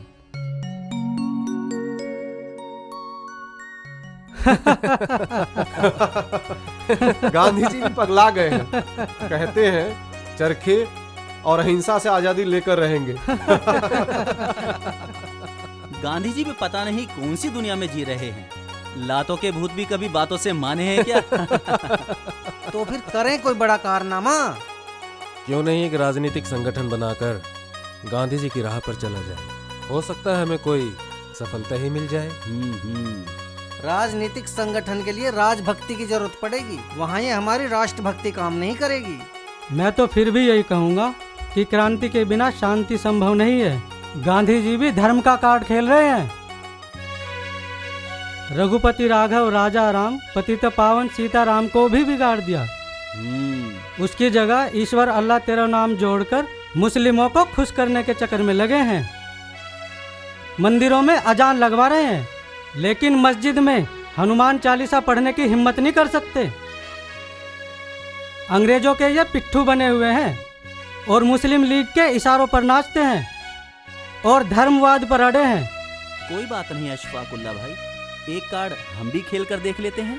ठीक है, जैसी सबकी मर्जी, ऐसा करके देख लेते हैं। कल संगठन की पहली सार्वजनिक सभा होगी शहर में। राजेंद्र लहरी जी कहाँ हैं? दिख नहीं रहे। गए थे लोगों को बुलाने, पर मुझे नहीं लगता कोई आएगा। अभी तक तो कोई आया नहीं। अब तक तो उन्हें आ जाना चाहिए था। इस देश की जनता केवल गांधी जी और नेहरू जी के पीछे चलती है। सही कह रहे हो, कुछ सोचना पड़ेगा। कुछ सोचना पड़ेगा। खरबूजे को देखकर खरबूजा रंग बदलने चला था, मगर लगता है ये ख्याल गलत है। अध्यक्ष महोदय, मैं अपनी बात फिर दोहराता हूँ। इस देश की जनता गांधी जी और नेहरू जी के अलावा किसी के पीछे नहीं चलने वाली। अंग्रेजों ने अहिंसा के दम पर भारत पर कब्जा नहीं किया था, उन्होंने बंदूक के दम पर भारत पर कब्जा किया है। और इसके लिए भी लगता है हमें भी हथियार उठाना ही पड़ेगा। अहिंसा और चरखे से आजादी नहीं मिलने वाली। मैं आजाद जी की बातों से सहमत हूँ, क्योंकि लातों के भूत बातों से नहीं मानते। इसके लिए हमें भी हथियार उठाना ही पड़ेगा। क्या कहते हो भाई लोग? मैं सहमत हूँ। वंदे मातरम, वंदे मातरम, वंदे मातरम, इनकलाब जिंदाबाद, इनकलाब जिंदाबाद। रास्ते कितने खराब हो रहे हैं, अंग्रेज रास्तों पर भी ध्यान नहीं दे रहे हैं। रास्ता बता तो रहे गांधी जी, कितना अच्छा रास्ता बताया है। मगर गांधी जी के रास्तों पर चलने से हमें आजादी नहीं मिलेगी। अगर आपके गाल पे कोई तमाचा मारता है तो दूसरा गाल आगे करने की जरूरत नहीं है, बल्कि उस हाथ को तोड़ देने की जरूरत है। तो इसके लिए कोई भावी योजना है। चेतावनी। चेतावनी? कैसी चेतावनी? कौन देगा चेतावनी? किसको देंगे चेतावनी? हम हिंदुस्तान प्रजातांत्रिक संघ की तरफ से अंग्रेजों को भारत छोड़ने की चेतावनी देंगे और पूरे देश में पोस्टर लगवाएंगे। उससे अंग्रेज समझ लें कि अगर हम एक ही रात में पूरे हिंदुस्तान में पोस्टर लगवा सकते हैं तो हमारी संख्या कितनी होगी। हिंदुस्तान प्रजातांत्रिक संघ क्या बला है? इस संगठन ने एक ही रात में देश के 56 जिलों में पोस्टर लगाकर अंग्रेजों को भारत छोड़ने की धमकी दी है। जी हुजूर। आज के बाद कोई भी क्रांतिकारी अपराध करे तो उस पर डकैती का केस लगाएं। लेकिन इससे क्या होगा साहब? इससे भारत के लोगों में उन क्रांतिकारियों के प्रति नफरत फैलेगी और वे कमजोर होंगे। वे कमजोर होंगे तो हमारी ताकत बढ़ेगी। पर साहब, इससे तो निर्दोष लोगों पर डाकू होने का ठप्पा लग जाएगा। हमें क्या फर्क पड़ता है? इससे लोगों में रोष पैदा हो जाएगा और वो विरोध पर उतर आएंगे। विरोध पर आएंगे तो कुचल दिए जाएंगे।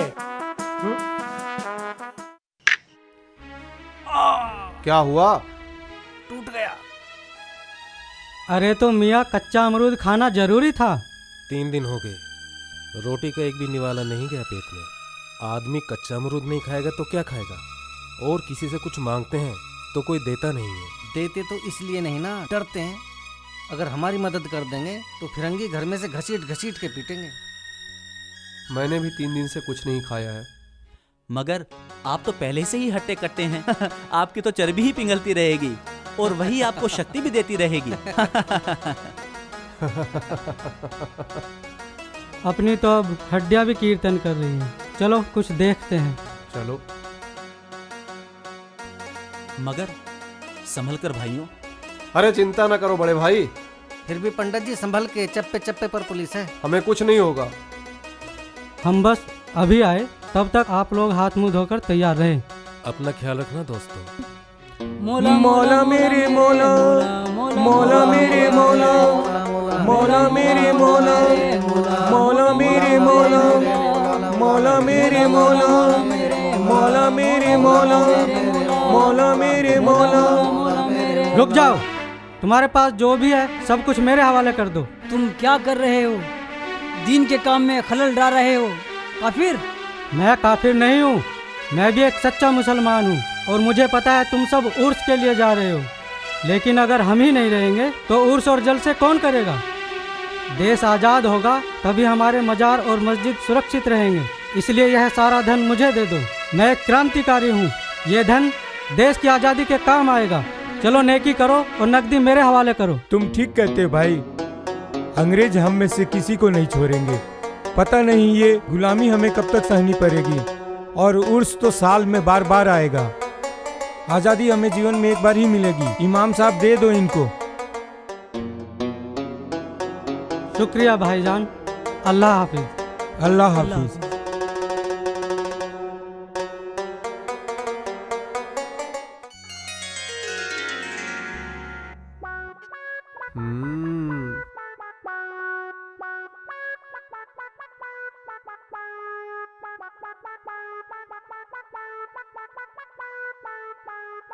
लगता है आज खाने का जुगाड़ हो गया।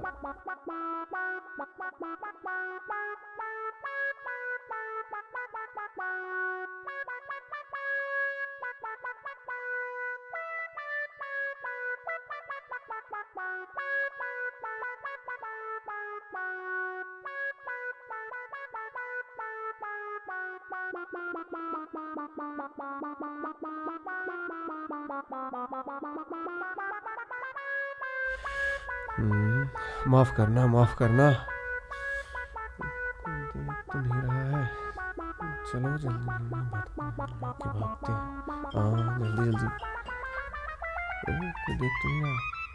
नहीं, ठीक है, जल्दी से निकलते हैं यहाँ से। चलो जल्दी से निकलते हैं यहाँ से। भागो, यहाँ से जल्दी से निकलो। माफ करना। ये लो राम। क्या है इसमें? कुछ सिक्के मिले हैं। वाह क्या बात है। मिल ही गए या छीनने पड़े? जनाब कभी सीधी उंगली से घी निकला है। लो भाइयों, खाओ प्रसाद। अरे पहले मुझे दो दो दो, सभी भाइयों को दो। जय माता दी। जय माँ भवानी, जय माँ भारती। लीजिए, आप और लीजिए। जी अरे आप तो खाइए पंडित जी। हाँ क्यों नहीं। ये लीजिए बड़े भाई। अरे चंदू, मगर तुमने अपने लिए तो कुछ रखा ही नहीं। ये है ना, ये घी। आपने कहा था ना कि मेरी चर्बी कम हो रही है। वाह भाई वाह, मान गए। खाएं। खाइए, आप लोग खाइए।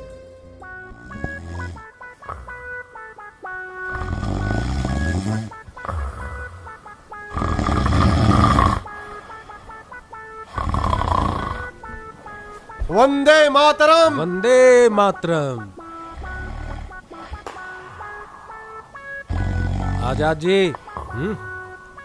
लगाओ कनपट्टी पे। सेठ। फिर आ गए तुम लोग। कोई काम धंधा नहीं है क्या? सेठ जी अब हमारा एक ही काम है और वो है देश को आज़ाद कराना, और हम देश को आज़ाद कराकर ही रहेंगे। आहा, देश को आज़ाद कराओगे? आ जाते हो हमें लूटने और पर्ची देकर चले जाते हो। देश आज़ाद होता नहीं तुमसे। हम आज़ाद हैं और आज़ाद ही रहेंगे, और इस पर्ची को तब तक संभाल कर रखिए जब तक देश आज़ाद ना हो जाए। सेठ जी बहुत होगी बकवास, माल निकालो। लगता है हमें यही रास्ता अपनाना पड़ेगा। चल ला इधर। बरखुरदार, हमें लूटने आ जाते हो, अंग्रेजों को क्यों नहीं लूटते? अंग्रेजों को लूटना इतना आसान समझ रखा है क्या? तुम चलोगे क्या अंग्रेजों को लूटने? तो हमें लूटना आसान है क्या? अरे सेठ जी, हम आपको लूट थोड़ी न रहे हैं। अरे हम तो देश आज़ाद कराने के लिए आपसे कुछ पैसों की सहायता मांग रहे हैं, और देश आज़ाद होते ही हम आपका पैसा आपको लौटा देंगे। क्यों साथियों? बिल्कुल। मेरी बात सुनो तुम सब। 9 अगस्त को हमारे देश का माल लूटकर अंग्रेज लोग रेलगाड़ी से काकोरी रेलवे स्टेशन से जाएंगे। अगर तुम सब में दम है तो उन्हें लूट कर दिखाओ। बहुत बहुत धन्यवाद सेठ जी, आपका ये जानकारी देने के लिए। सेठ जी अब आप तेल देखो और तेल की धार देखो। चलो साथियों, चलो चलो। तैयारी। अब मजा आई।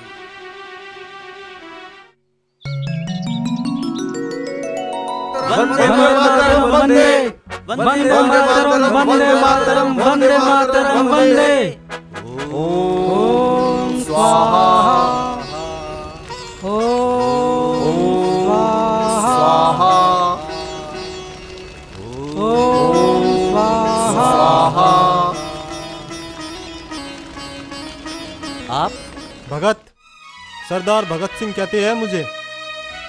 हाँ सुना है आपका नाम। आप बहुत जोशीले नौजवान हो। सरदार भगत सिंह, तुम्हारे दादाजी और पिताजी तो पक्के आर्य हैं। उन्होंने देश की आज़ादी के लिए अपने सर्वस्व की आहुति दे दी। तुम क्या दोगे? अपने प्राण। हमें प्राण देने वालों की नहीं, प्राण लेने वालों की आवश्यकता है। मैं प्राण देने और प्राण लेने दोनों के लिए तैयार हूँ। आजादी की लड़ाई लड़ना इतना आसान काम नहीं है। जब यातनाएं मिलती है ना फिरंगियों की, अच्छे अच्छे मैदान छोड़कर भागते नजर आते हैं। जब पुलिस के डंडे पड़ते हैं तो देशभक्ति धरी की धरी रह जाती है। इस पवित्र अग्नि और वेदों की ऋचाओं को साक्षी मानकर मैं ये प्रतिज्ञा करता हूँ कि जिस तरह इसमें संविधाएं जलकर भस्म हो रही है, ठीक उसी तरह आजादी के लिए मैं अपने जीवन को स्वाहा कर दूंगा। भगत, ये क्या किया तुमने? आज तक तो मैं आपके पूर्वजों पर गर्व करता ही था, पर आज के बाद आप पर भी करूंगा। और एक दिन आप पर पूरा हिंदुस्तान गर्व करेगा। देखिए, अब हम एक बहुत जरूरी मिशन पर जा रहे हैं। वहां से लौटकर आपसे जरूर मिलेंगे। मिशन के लिए शुभकामनाएं दोस्तों। वंदे मातरम, वंदे मातरम, वंदे मातरम। आज मैं आपको अंतिम अक्षर का ज्ञान करा रहा हूँ।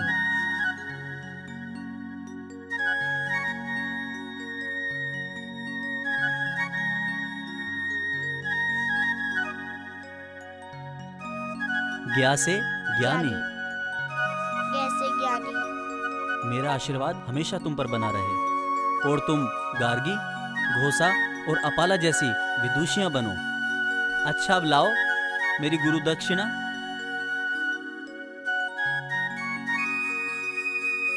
ये क्या है?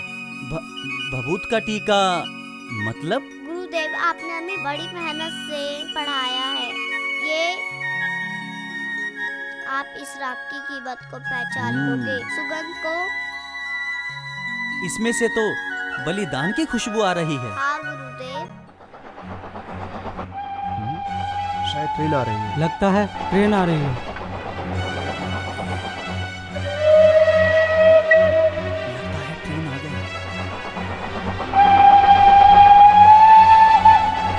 राजेंद्र लाइट चैन खींचेगा।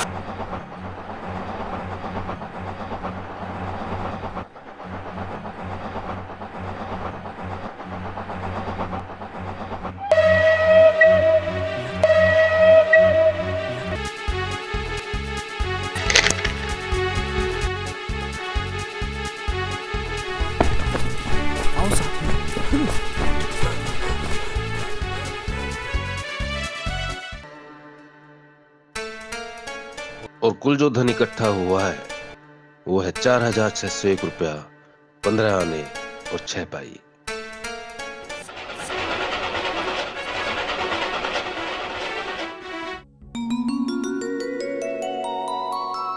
काकोरी में ऐतिहासिक ट्रेन डकैती, सरकारी खजाना लूटा।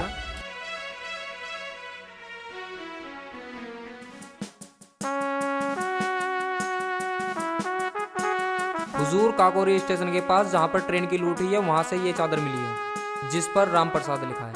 हो राम प्रसाद, श्री राम प्रसाद, श्री जरूर राम प्रसाद बिस्मिल है।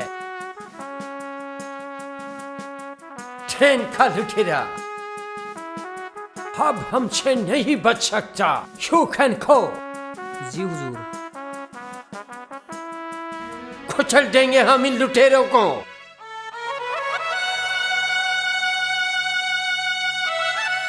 अरे ये क्या कर रही है?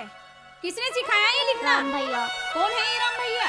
राम प्रसाद बिस्मिल भैया। अच्छा, वही लुटेरा जिसने ट्रेन लूटी थी। लुटेरा कहीं का। मौसी क्या कर रही हो?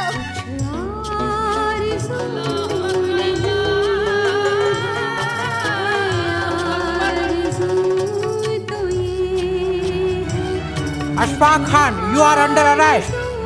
कहाँ लेके जा रहे हो मेरे भाईजान को? छोड़ो इसे। भाईजान! वंदे मातरम, भाईजान! वंदे मातरम, वंदे भाईजान! मातरम, वंदे मातरम, वंदे मातरम, वंदे मातरम, वंदे मातरम, वंदे मातरम, वंदे मातरम, वंदे मातरम। लॉकअप में डालो इसको।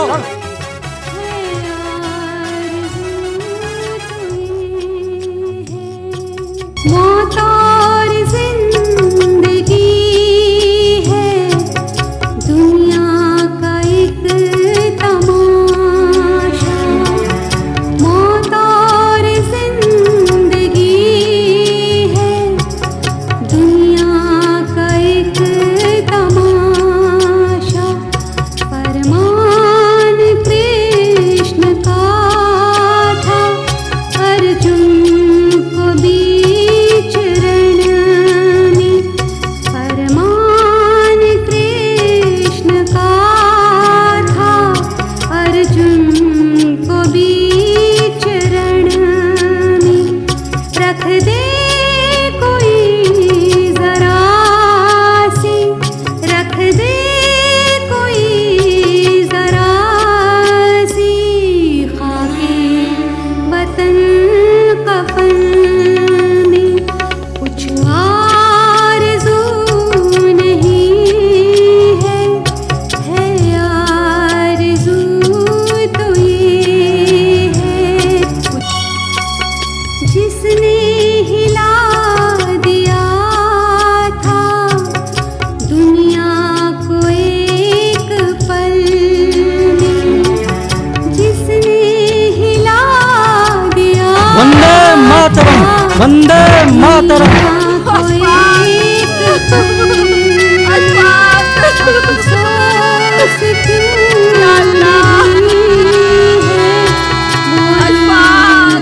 वंदे मातरम, वंदे मातरम।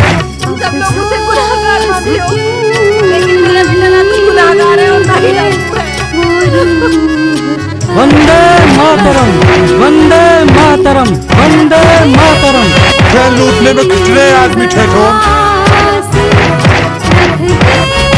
कोई जरा सी खाके वतन कफन में। कुछ आरज़ू नहीं है आरज़ू तो ये है। कुछ आरज़ू नहीं है आरज़ू तो ये है।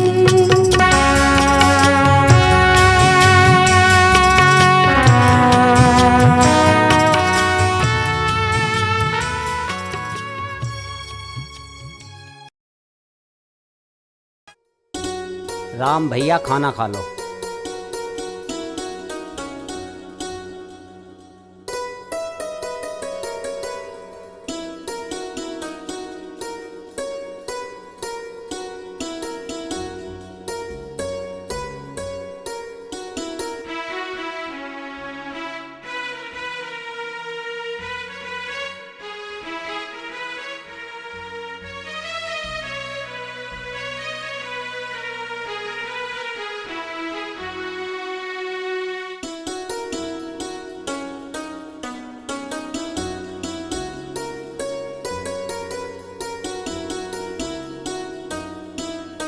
छोड़ो मुझे।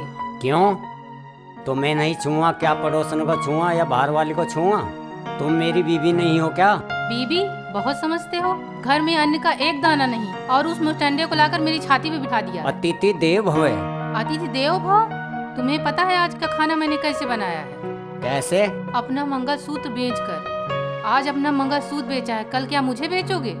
इस वेद वाक्य को क्यों भूल रही हो भाग्यवान? अरे हम तो रघुवंशी हैं, अपने प्राण देकर भी अतिथियों का सत्कार करते हैं। तो क्या मेरे प्राण लोगे, मेरी जान लोगे?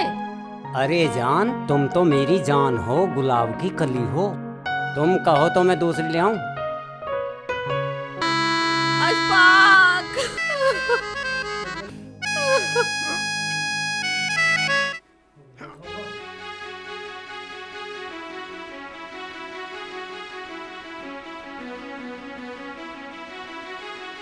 अरे ये तो राम भैया है।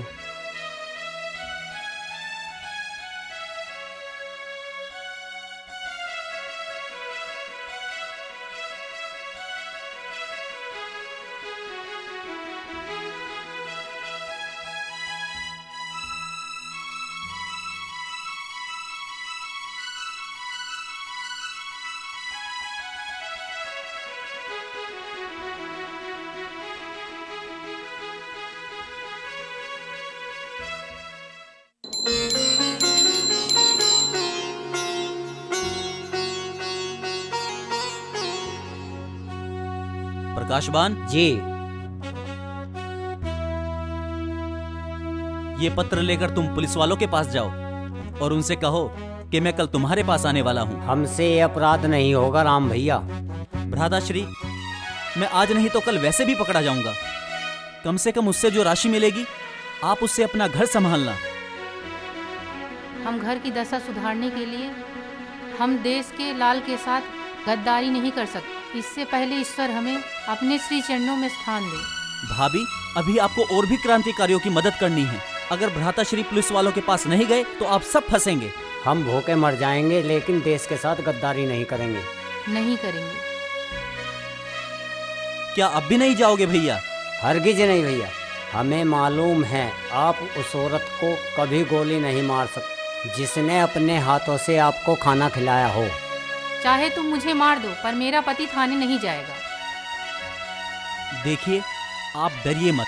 मैं वैसे भी कुछ ही दिनों में वापस आ जाऊंगा और वैसे भी मेरा कसूर है क्या? और जब मैं आऊं तब इनाम की राशि वापस कर देना। परंतु आने वाली 7 पीढ़ियों को लोग गद्दार कहेंगे।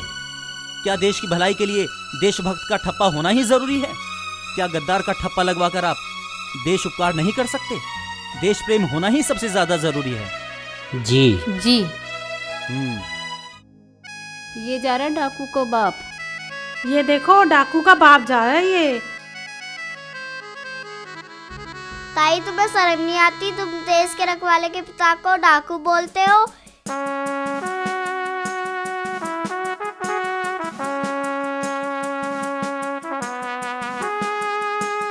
क्या बात है? आने दो।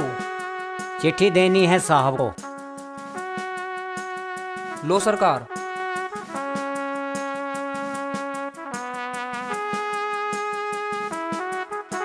सेवा में पुलिस अधीक्षक शाहजहांपुर संयुक्त प्रांत मान्यवर। कल रात को राम प्रसाद बिस्मिल मेरे घर आएगा। उसको गिरफ्तार करने के लिए जो इनाम की राशि की घोषणा की है वह मुझे प्रदान की जाए एवं मेरा नाम गुप्त रखा जाए। धन्यवाद। प्रकाश बहन, सिडनी मोहल्ला, कोने वाला मकान, शाहजहांपुर। प्रकाश बहन, तुम जा सकते हो। तुम्हें तुम्हारा इनाम मिल जाएगा। पुलिस अपनी कार्रवाई करेगी। जी जनाब।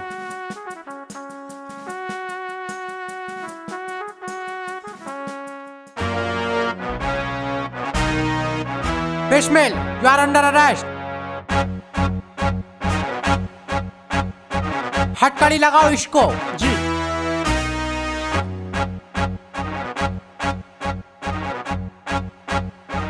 ले चलो इसको पुलिस स्टेशन। वंदे मातरम,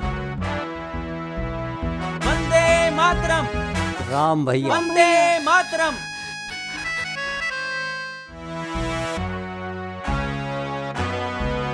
वंदे मातरम, वंदे मातरम। वंदे मातरम। लॉकअप में डालो इसको। वंदे मातरम। मिट गया जब मिटने वाला फिर सलाम आया तो क्या, मिट गया जब मिटने वाला फिर सलाम आया तो क्या, दिल की बर्बादी के बाद उनका कयाम आया तो क्या, मिट गया जब मिटने वाला।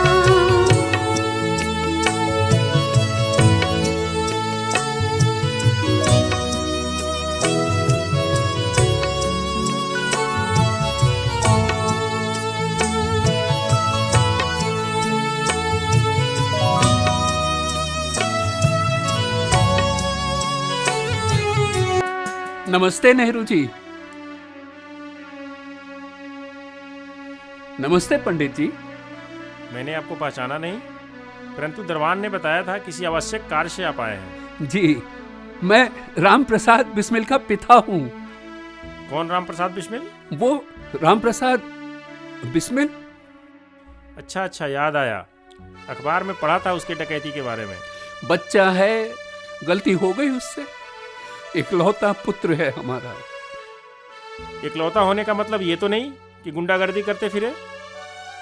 बहुत समझाया उसे, पर सोमानंद ने उसे बहका दिया। हम तो गांधी जी के पास भी गए थे, उन्होंने कहा कि बस आप ही बचा सकते हैं। आपके पुत्र ने सरकारी खजाना लूटा है और भी कई संगीन जुर्म है उस पे। एक अपराधी के लिए सरकार को लिखने के पहले मुझे 1000 बार सोचना पड़ेगा। बड़ी उम्मीद लेकर आया हूं पंडित जी। आपकी उम्मीद आपकी जगह है, मुझे अपनी छवि भी देखनी है और कानून भी। बहरहाल आप जाइए, मेरे कुछ विदेशी मित्र आने वाले हैं। अगर मैं कुछ कर पाऊंगा आपके लिए तो मैं आपको बताऊंगा। अच्छा पंडित जी।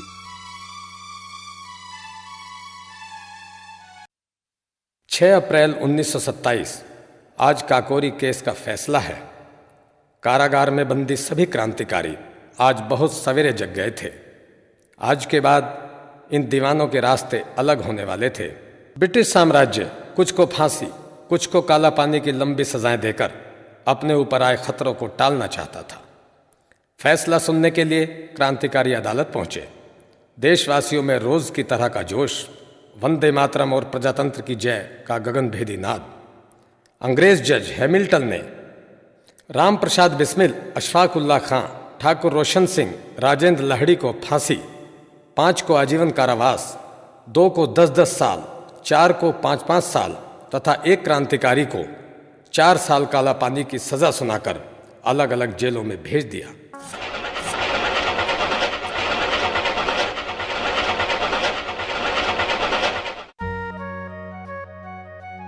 काकोरी ऐतिहासिक ट्रेन डकैती केस में बिस्मिल, रोशन, लहरी, अशफाक को फांसी। बहुत बुरा हुआ।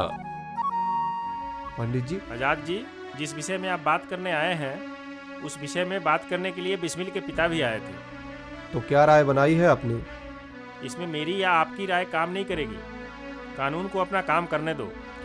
कानून की नज़र में तो हम सब बहुत बड़े गुनहगार हैं। तब तो कानून उसी लिहाज से काम करेगा। लेकिन यह गलत है। हम सब देश की आज़ादी के लिए ही लड़ाई लड़ रहे हैं।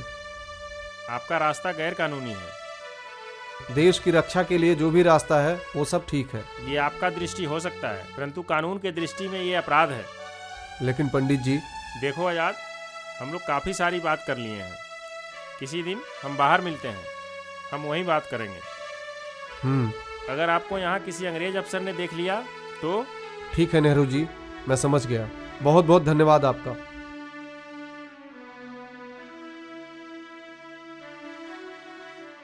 मिट गई जब सब उम्मीदें, मिट गए सारे ख्याल, मिट गई जब सब उम्मीदें, मिट गए सारे ख्याल।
हशर खराम आया तो क्या मिट गया जब मिटने वाला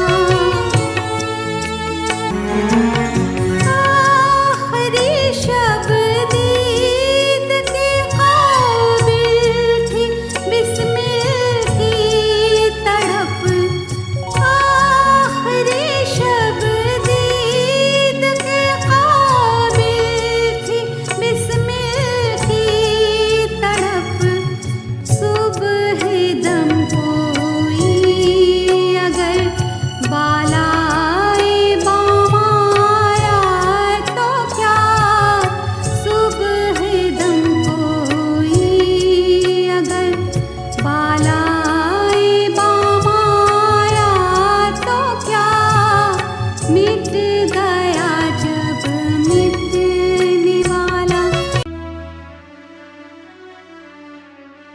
ये जारी डाकू की माँ। हाँ हाँ, ये डाकू की माँ है। मेरा बेटा डाकू चोर नहीं है, देश हित के लिए लड़ रहा है। तुम जैसे निठल्ले नहीं हैं कि जो गली में बैठकर बहू बेटियों को ताड़ते रहते हैं। धरती के बोझ कहीं के, अभी बताती हूँ।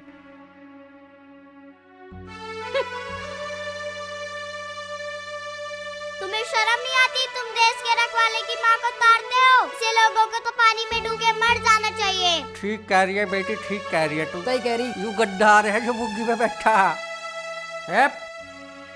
लाला जी, क्या आप ये सब उचित मानते हैं? अपने बच्चों को बचाना भला अनुचित कैसे हो सकता है? जो नियम कानून को तोड़ के सरकार को लूटते हैं, सरकारी कर्मचारियों की हत्या करते हैं, उनका बचाव हम कैसे कर सकते हैं? उनको बचाना कोई बुराई भी नहीं है। लाला जी, अगर हम ऐसे अपराधियों का बचाव करेंगे, कल अपनी सरकार बनने पर किस मुंह से अपराधियों को सजा देंगे? तो क्या आप वर्तमान की बलि पर भविष्य की इमारत खड़ी करना चाहते हैं? लाला जी, मैं कानून के साथ हूँ। ठीक है पंडित जी, हम वर्तमान बचाने का प्रयास करते हैं, आप भविष्य बचाइए। तुम रो मत माँ, वरना लोग क्या कहेंगे कि बिस्मिल की माँ फांसी की सजा सुनकर रो पड़ी थी। तेरे जैसे लाल को पाकर आज मेरा जीवन सार्थक हो गया। मैं तेरे इस बलिदान से बहुत खुश हूँ, बहुत खुश हूँ। ये तो खुशी के आंसू हैं। मैं तो ये सोचकर रो रही हूँ कि ये बलिदान होने का मुझे अवसर क्यों नहीं मिला। मैं बहुत खुश हूँ। मैं एक शहीद की बहन हूँ। आज तुम मेरे करतार भैया जैसे लग क्या रहे तुम हो। करतार सिंह सरावा की बहन हो? हाँ। और हमें तो जिंदगी भर पता ही नहीं चला। हम तो तुम्हें अनाथ और पागल ही समझते रहे। काश एक बार करतार सिंह सरावा के दर्शन हो जाते इस जीवन में। अभी मैं तुम्हें अपने भैया के दर्शन करवा देती हूँ।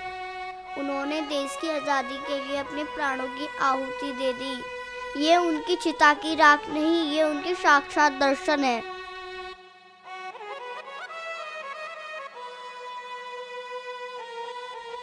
धन्यवाद।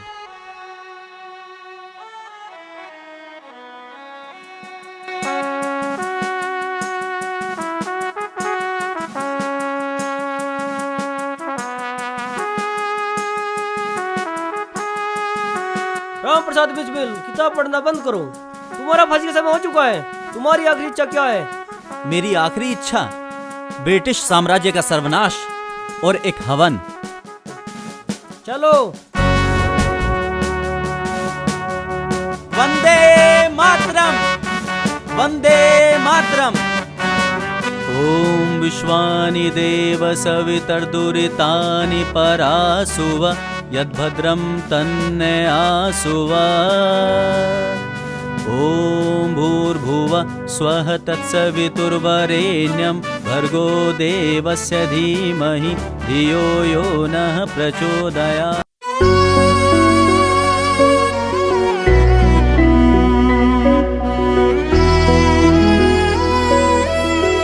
वंदे मातरम, वंदे मातरम।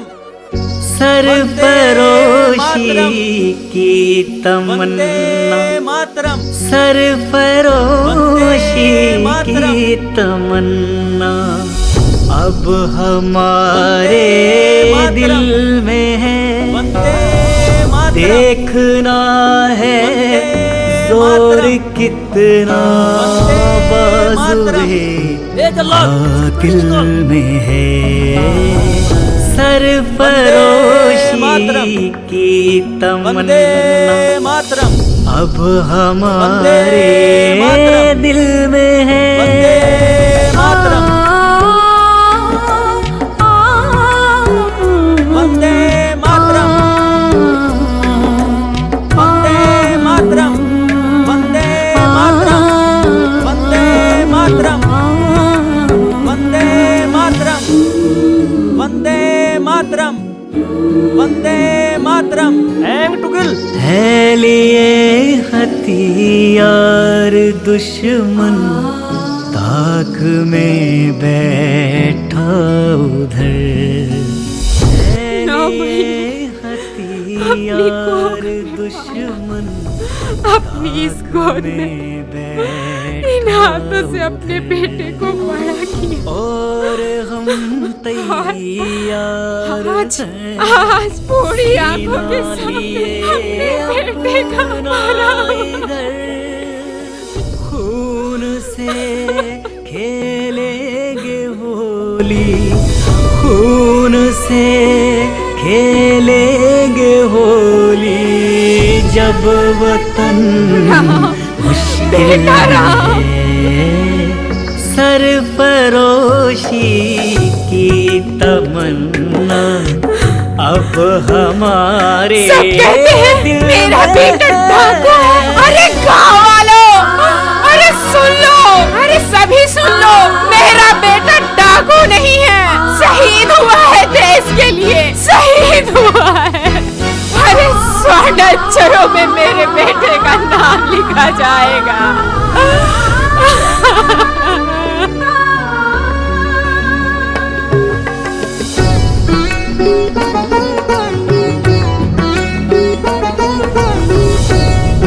मेरा बेटा शहीद हुआ है, शहीद हुआ है। डाकू नहीं है मेरा बेटा, शहीद हुआ है। कटते नहीं देश के लिए शहीद हुआ है। हाथ जिनमें हो जुनू कटते। ये अर्थी तुझे सजानी थी मेरे लिए। सर जो उठ जाते हैं वो झुकते नहीं ललकार से। और भड़केगा जो शोला, और भड़केगा जो शोला सा हमारे दिल में है। सरफरोशी की तमन्ना अब हमारे दिल में है।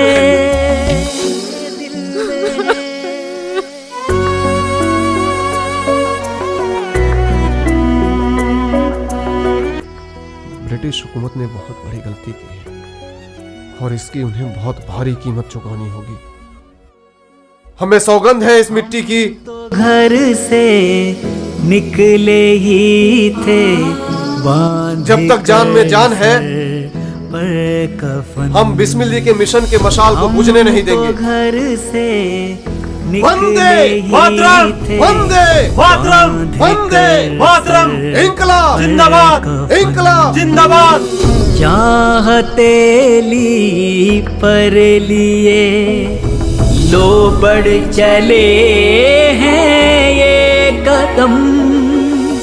जिंदगी तो अपनी मेहमा, जिंदगी तो अपनी मेहमा मौत की महफिल में है।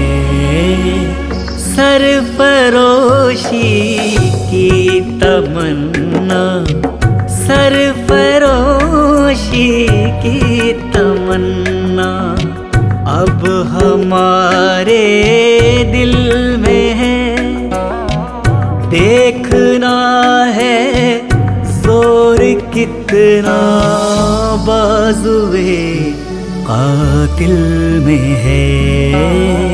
सरफरोशी की तमन्ना अब हमारे दिल में है।